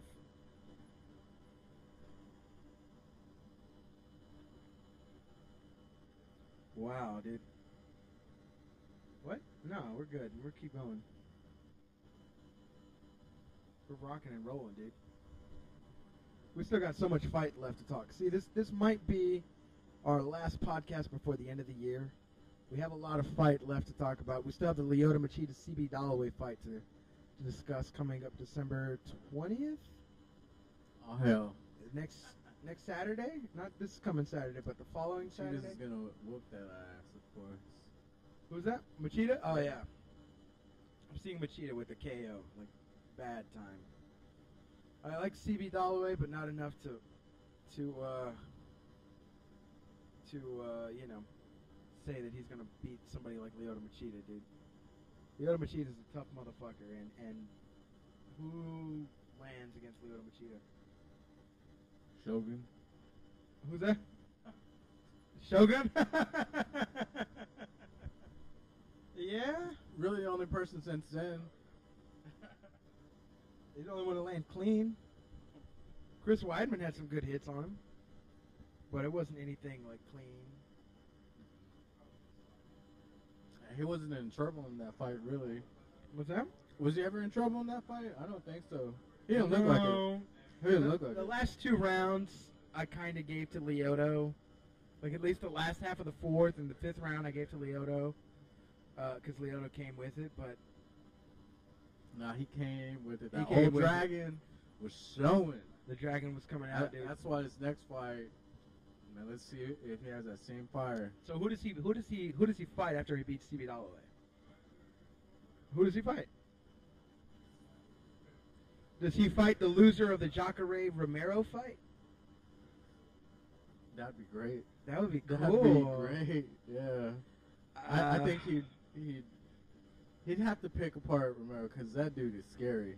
Romero is kind of scary, but I mean, well, Tim Kennedy almost knocked his ass out. Right, Romero's a big baby, dude. Like, I don't know, man. I don't think too highly of somebody like I was mad about that. I think he's strong, but he looks, dude. He's on some shit. I mean, he's big. His body looks like he's on got some shit. No neck. No neck. And you know, here's the thing. Here's the thing. Look at two different 185ers. Look at him and look at Michael Bisping. No, look at him and look at Michael Bisping. Him and Michael Bisping. Compare the two. They're both 185. And they look like two different people. Two different weight classes. They look like two different weight classes. It's like a 205 at least. Yeah, rear naked choke. So Carlos Esparza wins the third round rear naked choke on Rose Namajunas. Wins the it's the first women's strawweight champion. Dana didn't put it around her waist. Maybe it's because she's small, or maybe it's because I don't know, he's scared of touching her. I don't know. He just kind of wrapped it around her shoulder. It's probably too big. Oh my! Carlos Esparza is like 5'0". Anthony, my buddy Anthony Pez is in there. Gave her trophy because he was her coach, and yeah. Hey, she gets a Harley, right? She gets a Harley. That's what he just gave her. All right. Well, I hope she rides it. She's 5'9". They need to make a small Harley so they can customize it. So hopefully they can customize a bike for. They take away her trophy. Well, it's too much. She got a belt and a trophy and a microphone in her face. Oh man, dude! I'm really glad they had a strawweight division. They actually got women fighting in the UFC. Yeah, they have two divisions now. It's not two divisions. It's not just Miesha Tate and Ronda Rousey. that look like women. Yeah, you're right. 115. You know, atom weight. I can't wait till they still atom weight. So the atom weight. I don't know. 105. I don't think they'll do an atom weight. Yeah. I think they will. I want Michelle Waterson to come back and take her title. That girl, Erika Tribicio. Brazilian? Erika Tribicio. She just won the belt last week. She's a 115er. She's really a 115er. So they could put her in the UFC any day of the week. Oh yeah, I could see that. So, still, I think atomweight will be there's some good talent out there for both these divisions. They need to bring Cyborg Santos. Yeah, Cyborg Santos needs to stop with the bullshit. Yeah, if she could drop down, then definitely. But I really don't think Dana White wants 145ers fighting in the UFC. I mean, That's my personal opinion. I mean, before he was even against, women fighting in MMA. Until he saw Ronda Rousey. Yeah, until he saw her. But it's because, I mean, he probably only wants a certain image for UFC champion. Bro, but that's just my perspective. I've been watching some of Cyborg Santos' fights this week. She's the real deal, dude. Like, she's the real deal. Real deal like Holyfield. And all you hookers and hoes know how I feel. The last fight I saw, she's the real deal, dude. Cyborg, I saw her getting whooped in kickboxing. Oh, so, yeah. I mean, it was a really good fight, but she got put on her ass. Like, but her got a face, in MMA, face. In MMA though, she has one loss in MMA, but it doesn't, like, she's the real deal, dude. Like, I've watched Gina Carano's fights. I've seen a couple of Ronda Rousey's fights outside of the Miesha Tate ones and like Julia Budd and like her early ones. Here's the thing: Gina Carano is not. I don't think she's the real deal. She fought. I don't think she's coming. I mean, she's too much in her career. Here's the thing, man. A lot of her early fights, she fought like she was supposed to. Yeah, you're right, Ryan. She fought no one. one. You might say that in the mic that she fought nobody, but it's alright. You're eating pizza. Here's the thing: like she was supposed to fight at 135, and she would come into weight at like 140, 141. So she was already bigger, fighting these little bitches. You know what I'm saying? Like she's not the real deal, Holyfield. Ronda Rousey's the real deal. Kat Zingano. Ronda Rousey's a beast. Kat Zingano is the real deal, dude. I will say that. Also, Gina still has 4 fights left on her contract with UFC. What's up with that? Well, no, with Zuffa because of Strikeforce. Well, she still has 4 fights. So. Yeah. So she comes back. I know, but what if she doesn't come back? Like, she doesn't have, like Rich Franklin. What if he never comes back? He doesn't have to fight. That's true. You know. I guess contracts don't mean anything in MMA. No, not when you leave. Like if you retire, like you don't have to complete it. They're not going to force you to come out of retirement to complete it. You know.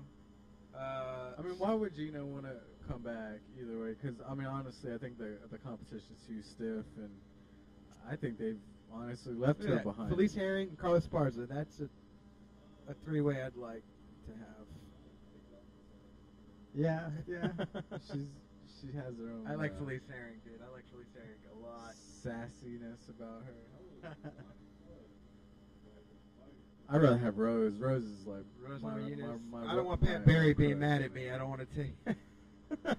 I'd take leg kick to the head for her. I mean, I'm not tripping. It's all right as long as he lets me live. You might not live. You let Pat Barry kick. I don't know, his legs are huge, so maybe you're right. He got Crow Cop legs, man. It's not. Nah, they're way bigger. Crow Cop's got huge, like, thigh legs, dude. Like, his thighs are huge.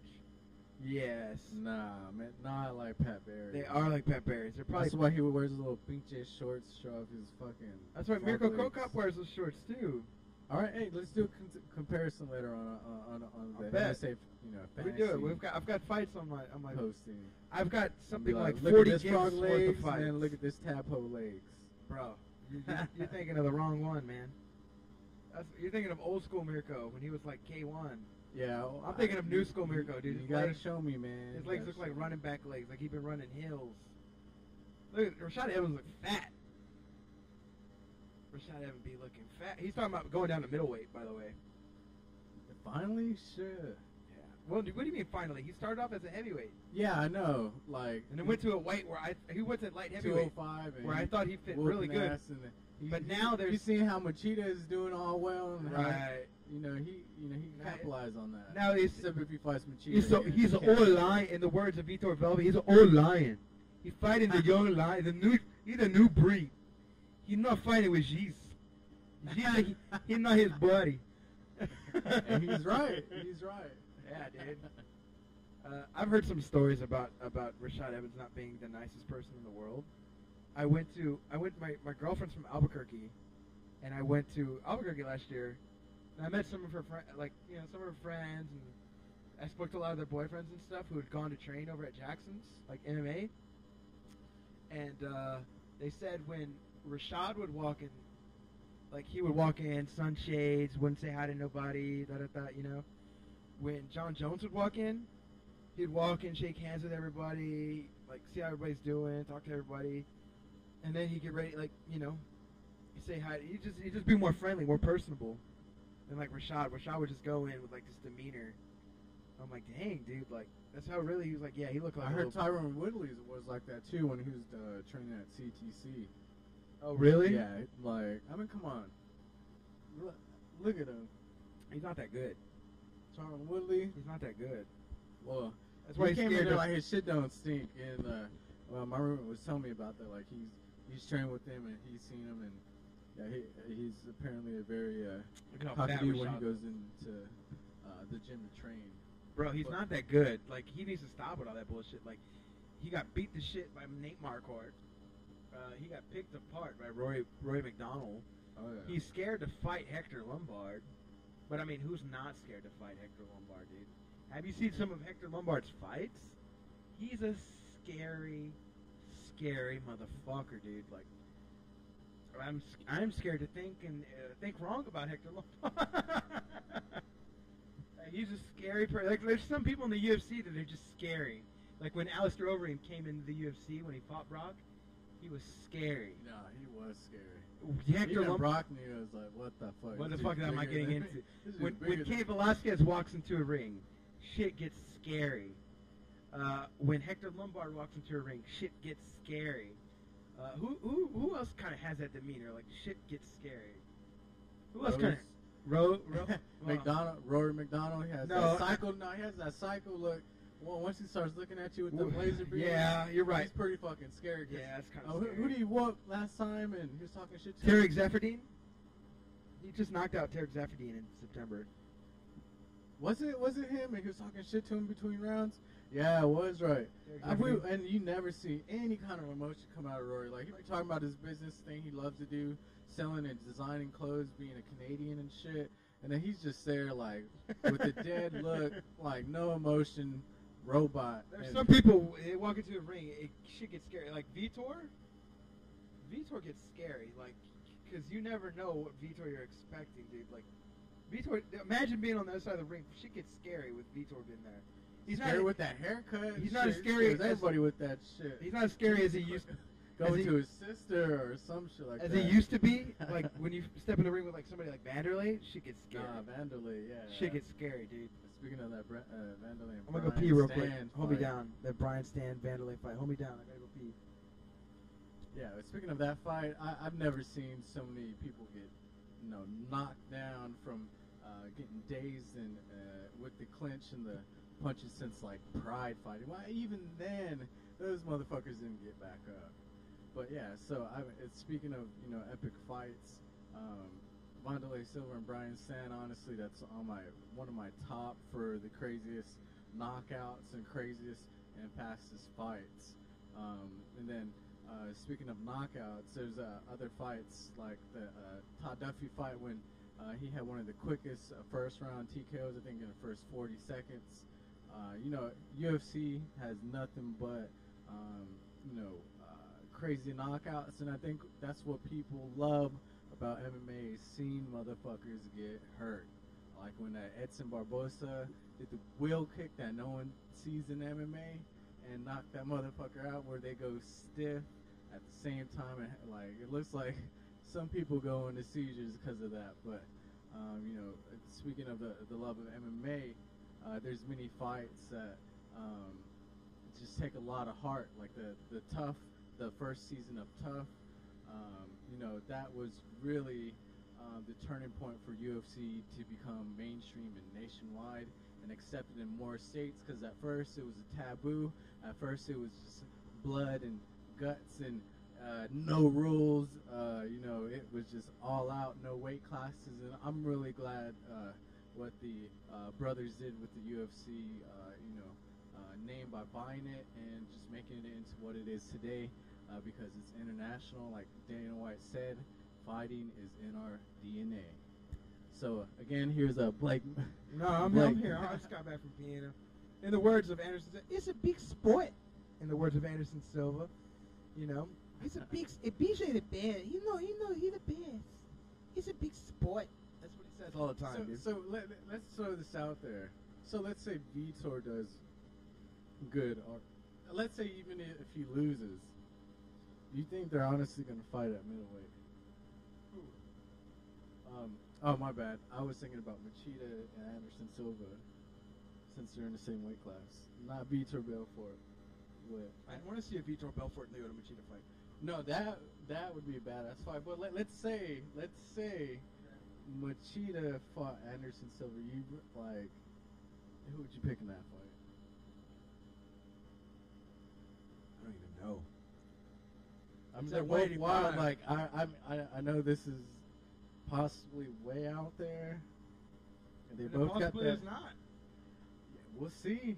We'll see when he comes back how he looks. Like I said, many times to you before. Like I just don't know about Anderson Silva. He broke his leg, man. He broke his leg. And me, I've heard that having that surgery done with the metal rod in his leg made it stronger.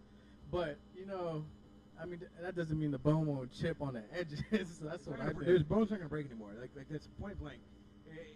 There's some bones where when you put a metal infused, you metal plate it, not gonna break it. That bone's not gonna break anymore. But the psychological damage is way more than the physical damage that he feels. So the fact that he knows that doctors are telling him, okay, it's not gonna break, like that doesn't stop him in the back of his mind thinking like, the last time I kicked somebody, I broke it. Yeah. Like. I mean, shit, like me, that would be in the back of my mind. But I mean, again, I'm not a champion, and we'll see how he looks against Nick, because that's definitely be a hell of a fight. Yeah. That's I think Anderson has the advantage in that fight, but damn, Nick Davis is gonna bring fight to him. That boxing is amazing. Christ, man, that's a good fight. Like boxing, he does got really good boxing, but he leaves a lot of wide angles where Anderson Silva comes in straight. Yeah. So I think that's going to make the difference in that fight. Do I want to see a Lyoto Machida Anderson Silva fight? Absolutely. Will it happen? I don't know. Who will I go for? I don't even know. I mean, honestly, Lyoto might pull it out if you don't get knocked out. If there's anybody who can do it on the feet outside of Chris Weidman, it will be Lyoto Machida. Yeah. I mean, he exposes people's mistakes. I mean, look what he did to John Jones in the first round. Like, John Jones was afraid to stand up with him, and that's why the second round turned into what it was. He got stood, and he jabbed it. He hit him with that good. Was it a right? And like John Jones backed up. He got rocked. I didn't want to say rocked, but he got stunned, and he moved back, and he was like, he stuck his arm out. This ain't gonna be that. Yeah, this ain't gonna be that easy. Stuck his arm. I didn't see Jones ever do that to anybody else. Like, stick his arm out just to get someone away from that. Like, he looked afraid in the first round.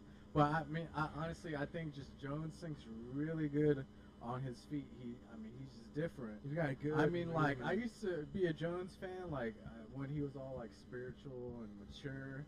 And ever since, he just got a lot of ego now. He turned different after that Rashad fight. That's when everything. Yeah, but even then, Machida saw the holes in his stand-up game, because he wasn't knocking out Rashad. He wasn't, and he was throwing elbows. He was sticking his hand out, throwing those elbows, and for some reason, he wasn't putting Rashad away. For me personally, Rashad got stunned, dude. He got stunned, but he didn't drop down like Lyoto when he fought John Jones. Yeah. Lyoto was also coming in, and he caught it. He got him with it. Yeah, he got it. The timing was right. Lyoto came in. Yeah, so the timing was good on that. As he was falling down, he caught his head. Yeah. And then leans it back. I know. I was so mad. And then when he drops him, that dirty dude, just all you hear is Lyoto's body just boom.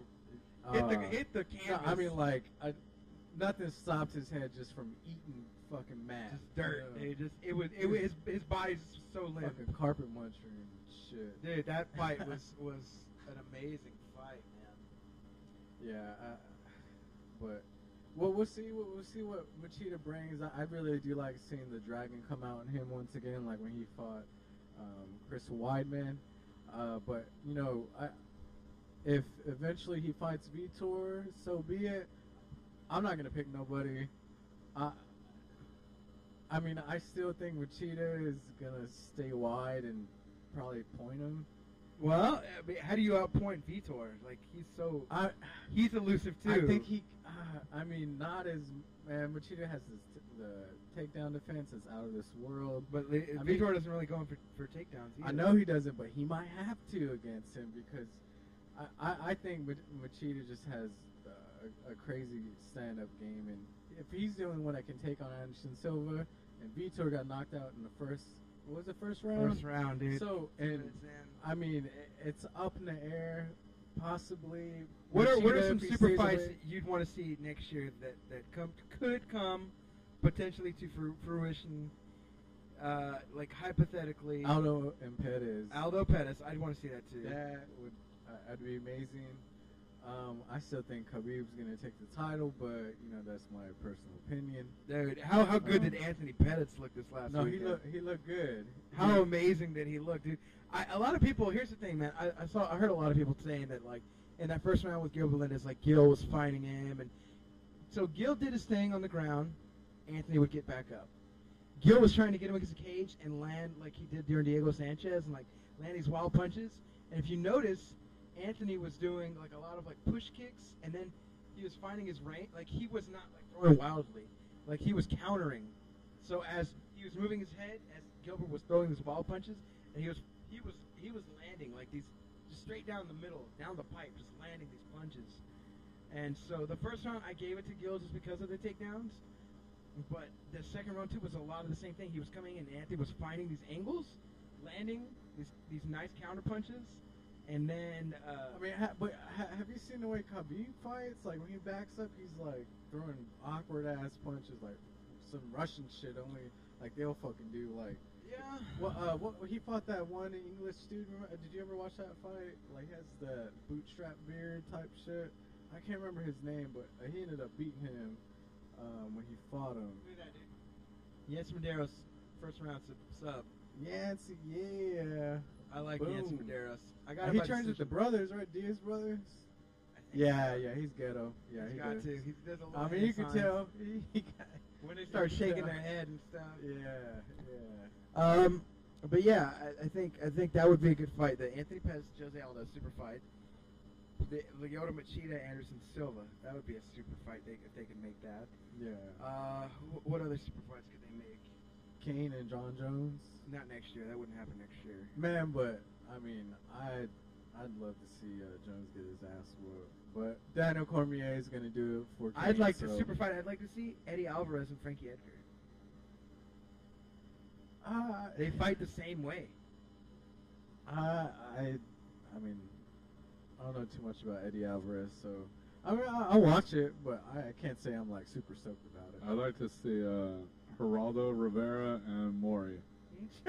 Definitely in the octagon. Speaking of awkward ass celebrities, to the death. They just signed CM Punk to the UFC. Whoever he fights. So they're saying Brock is coming back. Yeah, he's gonna come back. So here's the thing, man.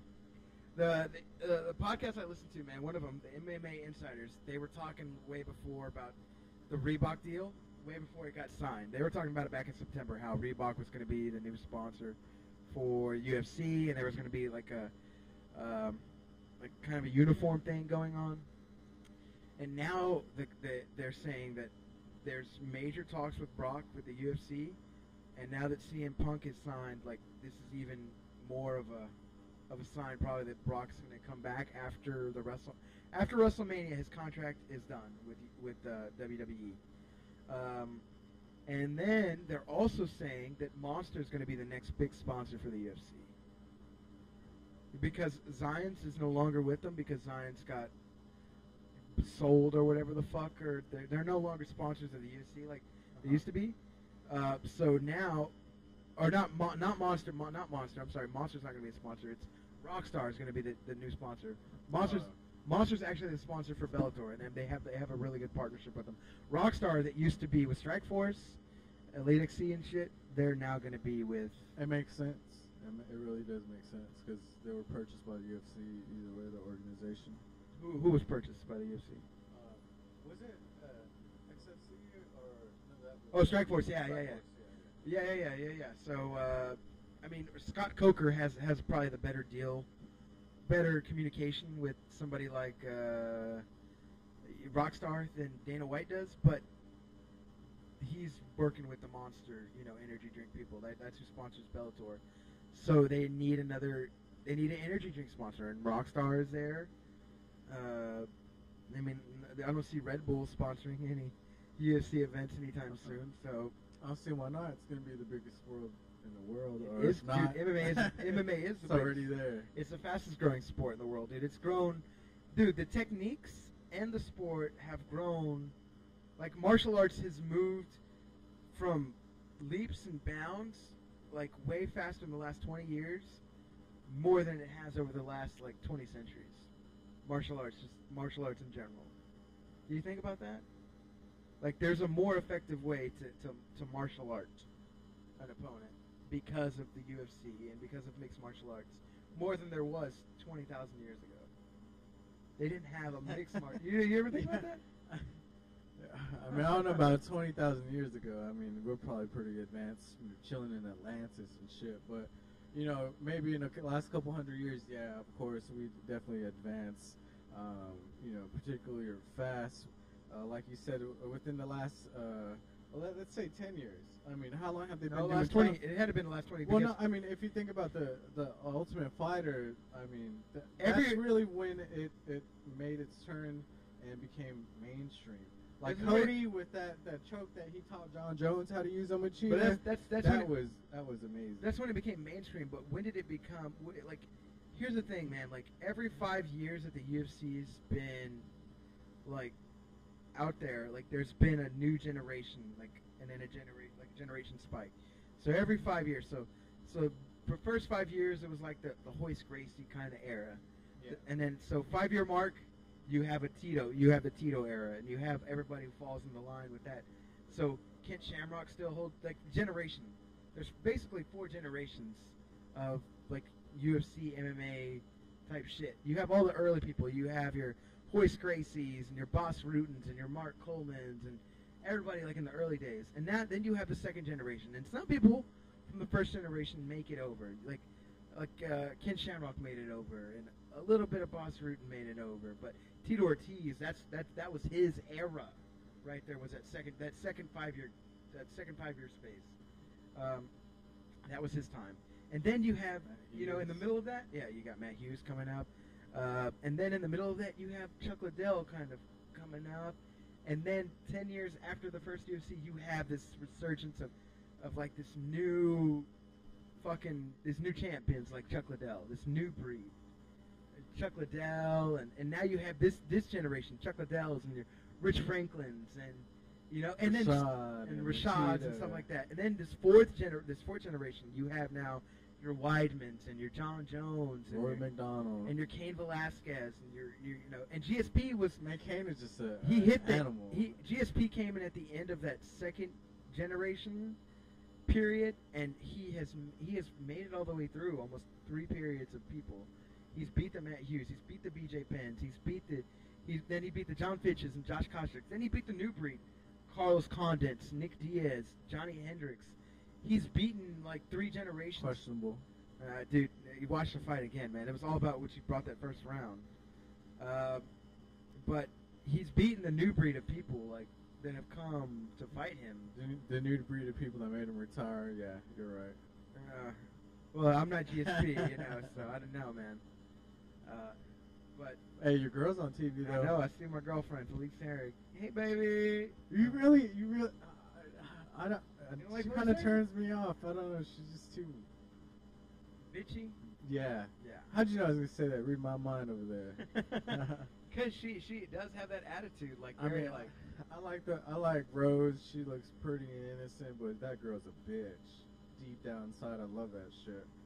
But I mean, shout out to Rose and Pat Barry. I wish your little marriage good luck, but you better keep an eye on her because I'm gonna go steal her one day. Oh goodness! So apparently we're watching Beck Rollins beat Heather Jo Clark earlier in the night. Wow. Oh wait, no, Heather Jo Clark won. Oh shit! Heather Jo Clark beat Beck Rollins by unanimous decision. And Beck Rollins gave her the finger yesterday during the weigh-ins. So yeah, man. There's some good shit coming on. Look, I like Dominic Cruz, dude. Dominic Cruz. He looked amazing in his last fight. Like I was surprised. No ring rust. He was straight up whooping ass. The way he pinned that dude's arm and just was laying that dude out. I have a fight with him and Ian McCall from WEC. He looks amazing, and you would think like Ian McCall is still kind of small.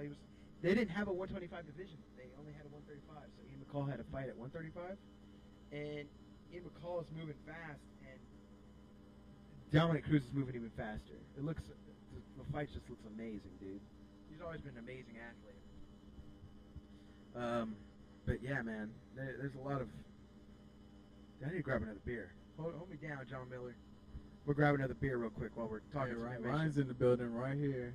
He's over here. Ryan's ready to spit some game. He loaded on that some game, pizza, talk some shit. Drank some of that water. He's ready to talk Is it some past shit. 10 o'clock yet, Ryan? It's past 10. Time to drink some water. Anyways. But yeah, we're going to go ahead and hold down while he runs downstairs real quick. Grab a beer. It's all good. Yeah, I think I got one, so I'm going to get loaded on this Angry Orchard naturally gluten-free fucking cider. So fuck yeah, I know it's bitch beer, but it's what I like to drink. I don't like making that bitter beer face like Ryan does over there, drinking that nasty shit. Another Ryan I was speaking about anyways. So, but yeah, other than that, I mean, what'd you think about the fight with Rose and Carla? Not bad. I mean, it was active, like, that it fight was definitely active. I thought she was going to wet blanket her, I mean, a little bit, but she made it look good. She didn't GSP that shit, that's for sure. Yeah. But, you know, like, speaking of people with double standards like Blake, I mean, me personally, do you think Johnny Hendricks lost that fight last week when he fought Robbie Lawler? What do you think about that, Ryan? I read a bunch of the post-fight stuff when he was saying due to, you know, bad weight cut. You know, he even admitted he didn't fight the last two rounds. Yeah. So, I mean, yeah, he didn't fight the last 2 rounds. I mean, he definitely didn't fight like they did in the first fight. Hendricks? Johnny Hendricks and Robbie Lawler. Robbie Lawler? Go ahead. So, yeah, I mean, Blake's back. I mean, so the reason he didn't do as well. Hold on. Yeah, we're still recording. So the reason he didn't do as well is because he was walking around 215, right? 218 prior to cutting weight. You cannot walk around at heavyweight, expect to cut 50 pounds, and then expect your body to be okay. That's not going to happen. I mean, he was tired. How tired did his body look? I mean, he did nothing in the 5th round. They called him Johnny Nut Hugger or whatever, but I mean, I love Johnny. Like, he did good in the, you know, I think he did pretty good in the first. You know, he definitely won the 2nd and 3rd rounds. 4th round, I mean, it's definitely a toss-up, but... Well, 4th and 5th, he didn't do much. Doing he was just nothing, yeah. He was just trying to, like... And Lawler was getting more active, man, yeah. Towards the end, even after the fight was over, when he was all staring well, him yeah, down. he was staring him down hard, dude. He was like, he's ready to go. Like, shit. I mean, that has some people need a wake-up call, put it that way. Yeah, well, Johnny Hendricks needs a wake-up call that he cannot walk around eating baby back ribs in his fucking off-period season. Like this... Texas bitch. Like, drop Robbie Lawler. Think about this, man. Robbie Lawler never had an opportunity to bounce up his weight any higher than 190 because he was always going through training camps all year. He had a training camp at the beginning of the year to fight Johnny Hendricks. I mean, he's been away from his family. I mean, he's finally on a break to me. Right. Like, go visit his family. But he wasn't having... the thing was, it's not that he... I don't think... maybe experience did have a little bit to play with, like the fact that he had some good fights. But the fact he was in shape all year long, dude. I mean, he was that ready. Played the biggest factor. Yeah, he was his ready. His body was ready for a fight, and Johnny Hendricks' body was not ready for a fight. Johnny Hendricks' body was ready to go fight a buffet at Golden Corral, dude. I'm sure he did, though. I mean, that's my boy. Tomorrow We'll night, see. Yeah, definitely see. Yeah, he's ranked number 14 because he hasn't fought in a year. Yeah. Everybody else is above him now. But yeah, that was really the big factor, was the whole weight thing. Wait, didn't Diaz weigh in heavy? Yeah, he weighed in at 160, 161.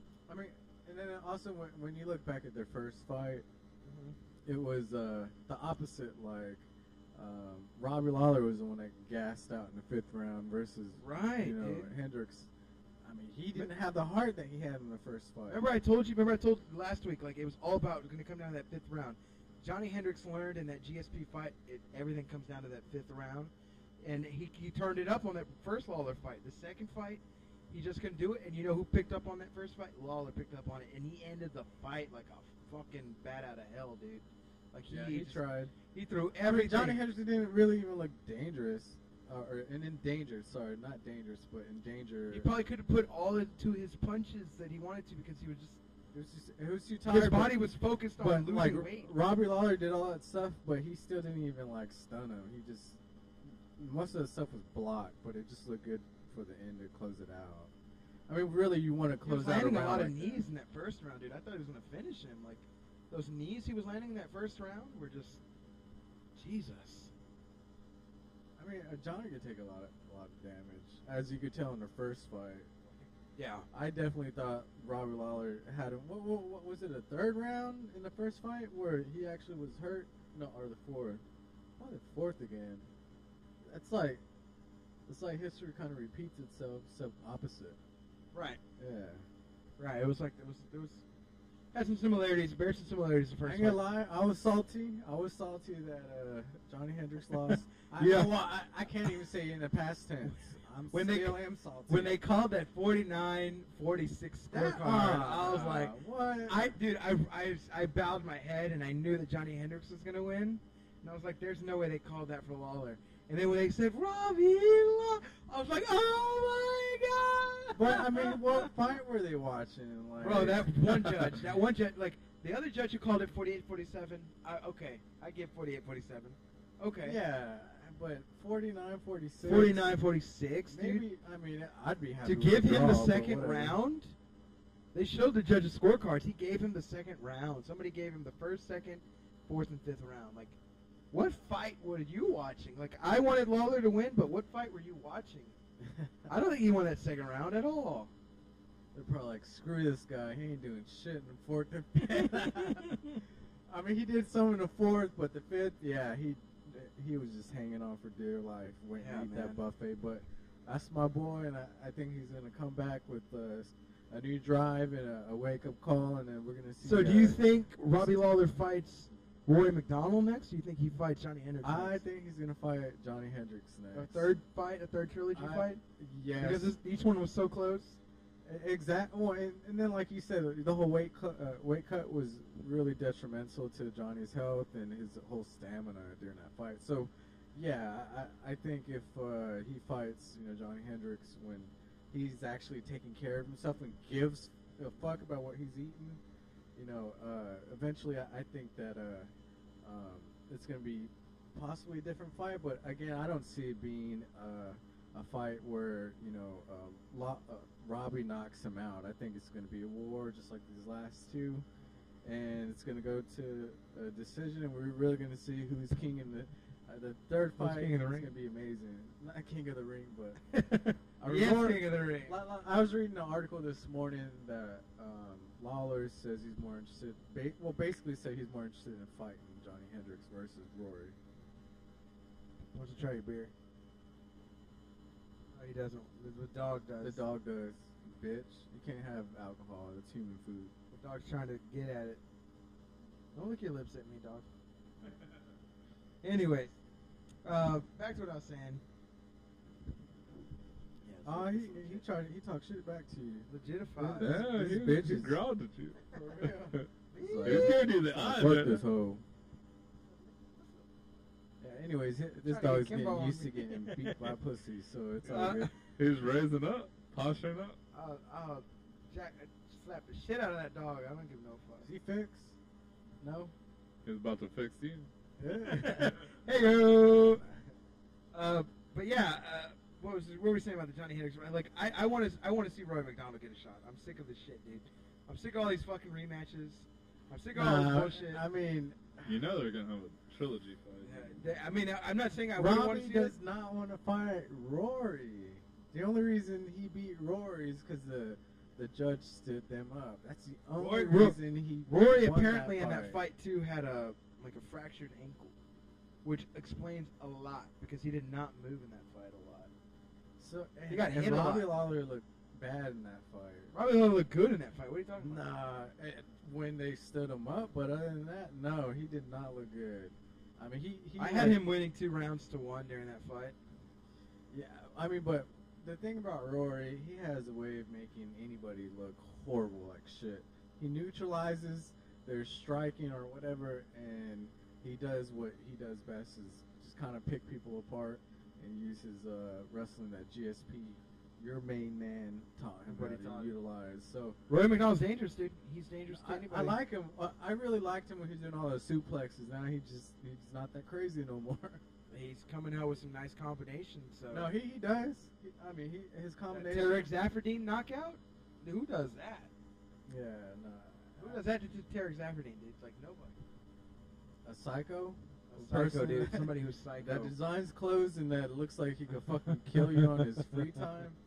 Well, anyway, that's Rory McDonald. But Speaking of one psycho, motherfucker I wouldn't want to cross over because he just seems like he'd kill me in a way that no one ever find out who did it. That's Rory right there. Yeah, Alistair Overeem right there. Look at that. That's how, if I grew up, I don't want to look like Overeem. Damn, Stephen Struve's so tall, man. That's the battle. That's the battle. Towers, right? No, it's the Battle of Netherlands tomorrow because they're both from Netherlands. They are right. They're both from Holland. So it's the Battle of Holland tomorrow is what it comes down to. They both train. Alistair Overeem and Stephen Struve have both trained in Dutch-style kickboxing. They both trained in the same gyms. They both probably trained together back in the day. I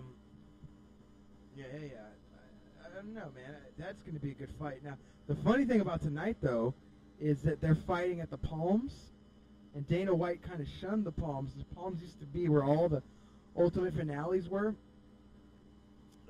and the Palms, they banned Dana White from playing, I think it was like blackjack there or something, because he kept winning. They banned him because he kept winning, and so he was like, I'm not bringing business back over here again. And then, earlier this year, they were just fighting at the Palms tonight.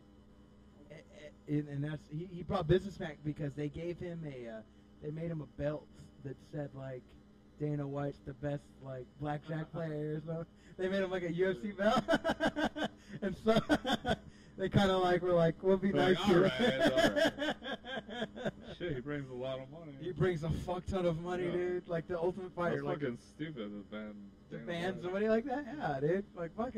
He kept winning the table, and they were like, "Fuck you! You keep winning, and you keep betting a lot of money and winning, and so we don't want you over here no more." And he was like, "Okay, well, fuck you." Fuck you then.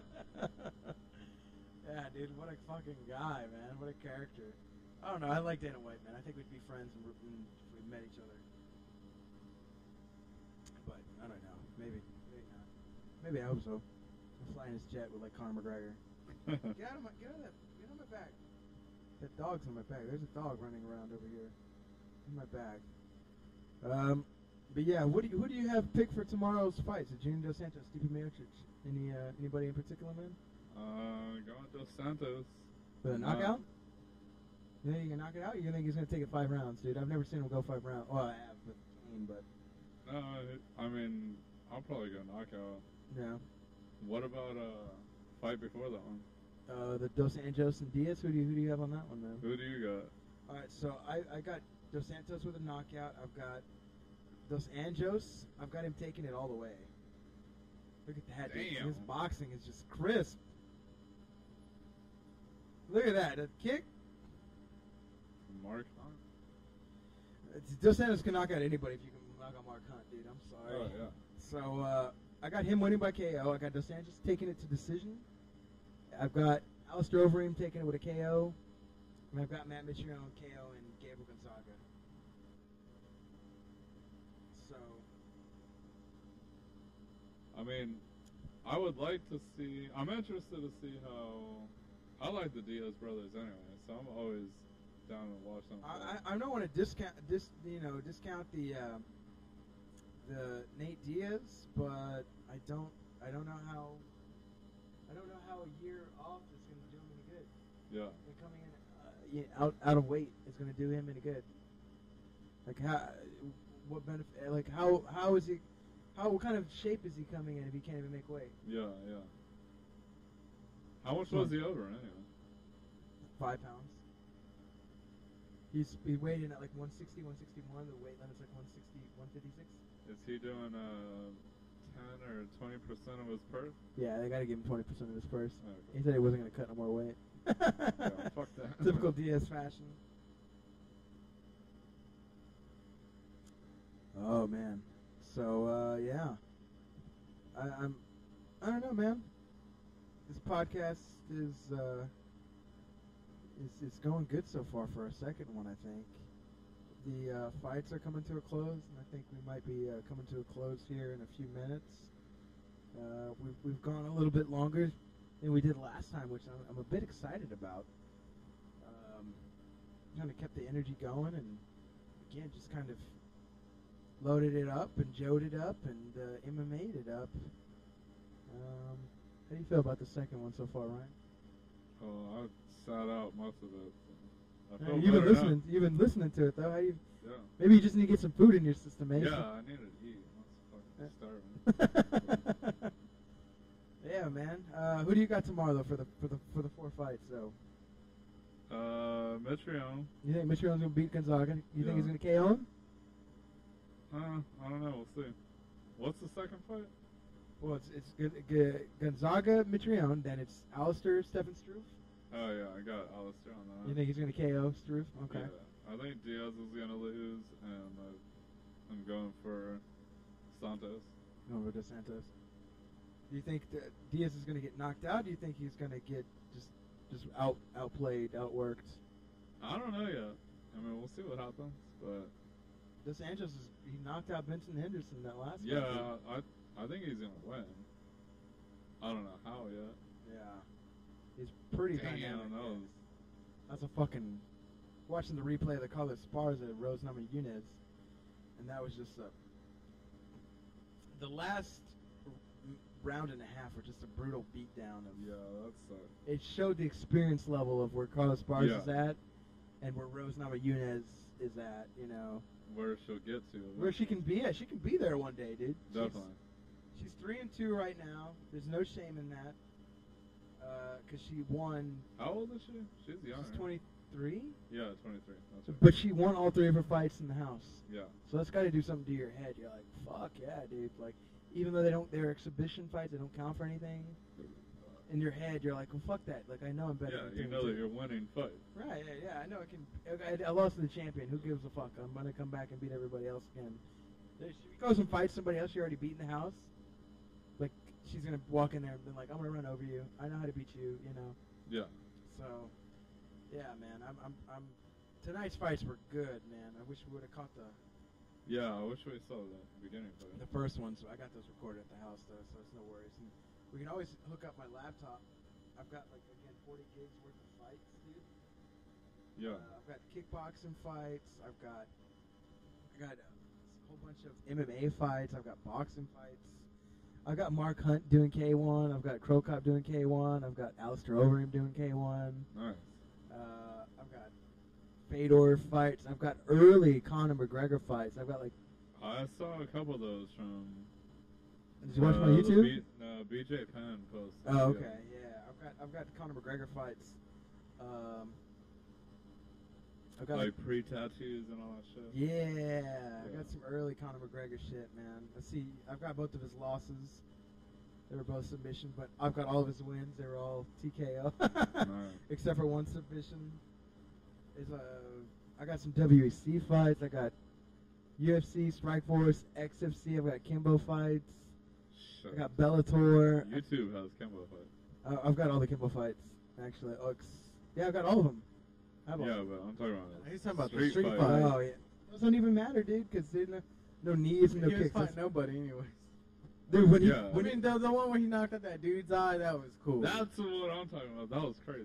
Dude, when he went up against somebody who was like bigger and tougher than him, Sean Gannon. Yeah, he just did that flicker punch and knocked his ass out. Sean Gannon. Like all I did was snap my wrist and that. Sean Gannon. Hey, look who's back. John Miller's John. back. Hey, what's up, ladies Sean and Gannon gentlemen? knocked him out 3 times during their street fight that went 20 minutes. Sean Gannon knocked out Kimbo Slice 3 times. Did you ever watch that fight? No, I was talking about the guy that, what was the punk-looking dude that knocked him out? And was it Strikeforce? XFC. Seth Petrozelli. Yeah. I have that fight. I have all the Kimbo fights. I mean, what's going on with Kimbo now? Where's he at? He's doing boxing. What? Yeah. MMA's too much for him. He's fighting bums though, just like he was his first 2 fights. Well, I don't want to say he was fighting bums either. And see, he had all of his fights in Elite XC before he went into UFC. He fought Bo Control, Tank Abbott. Then he fought James Thompson.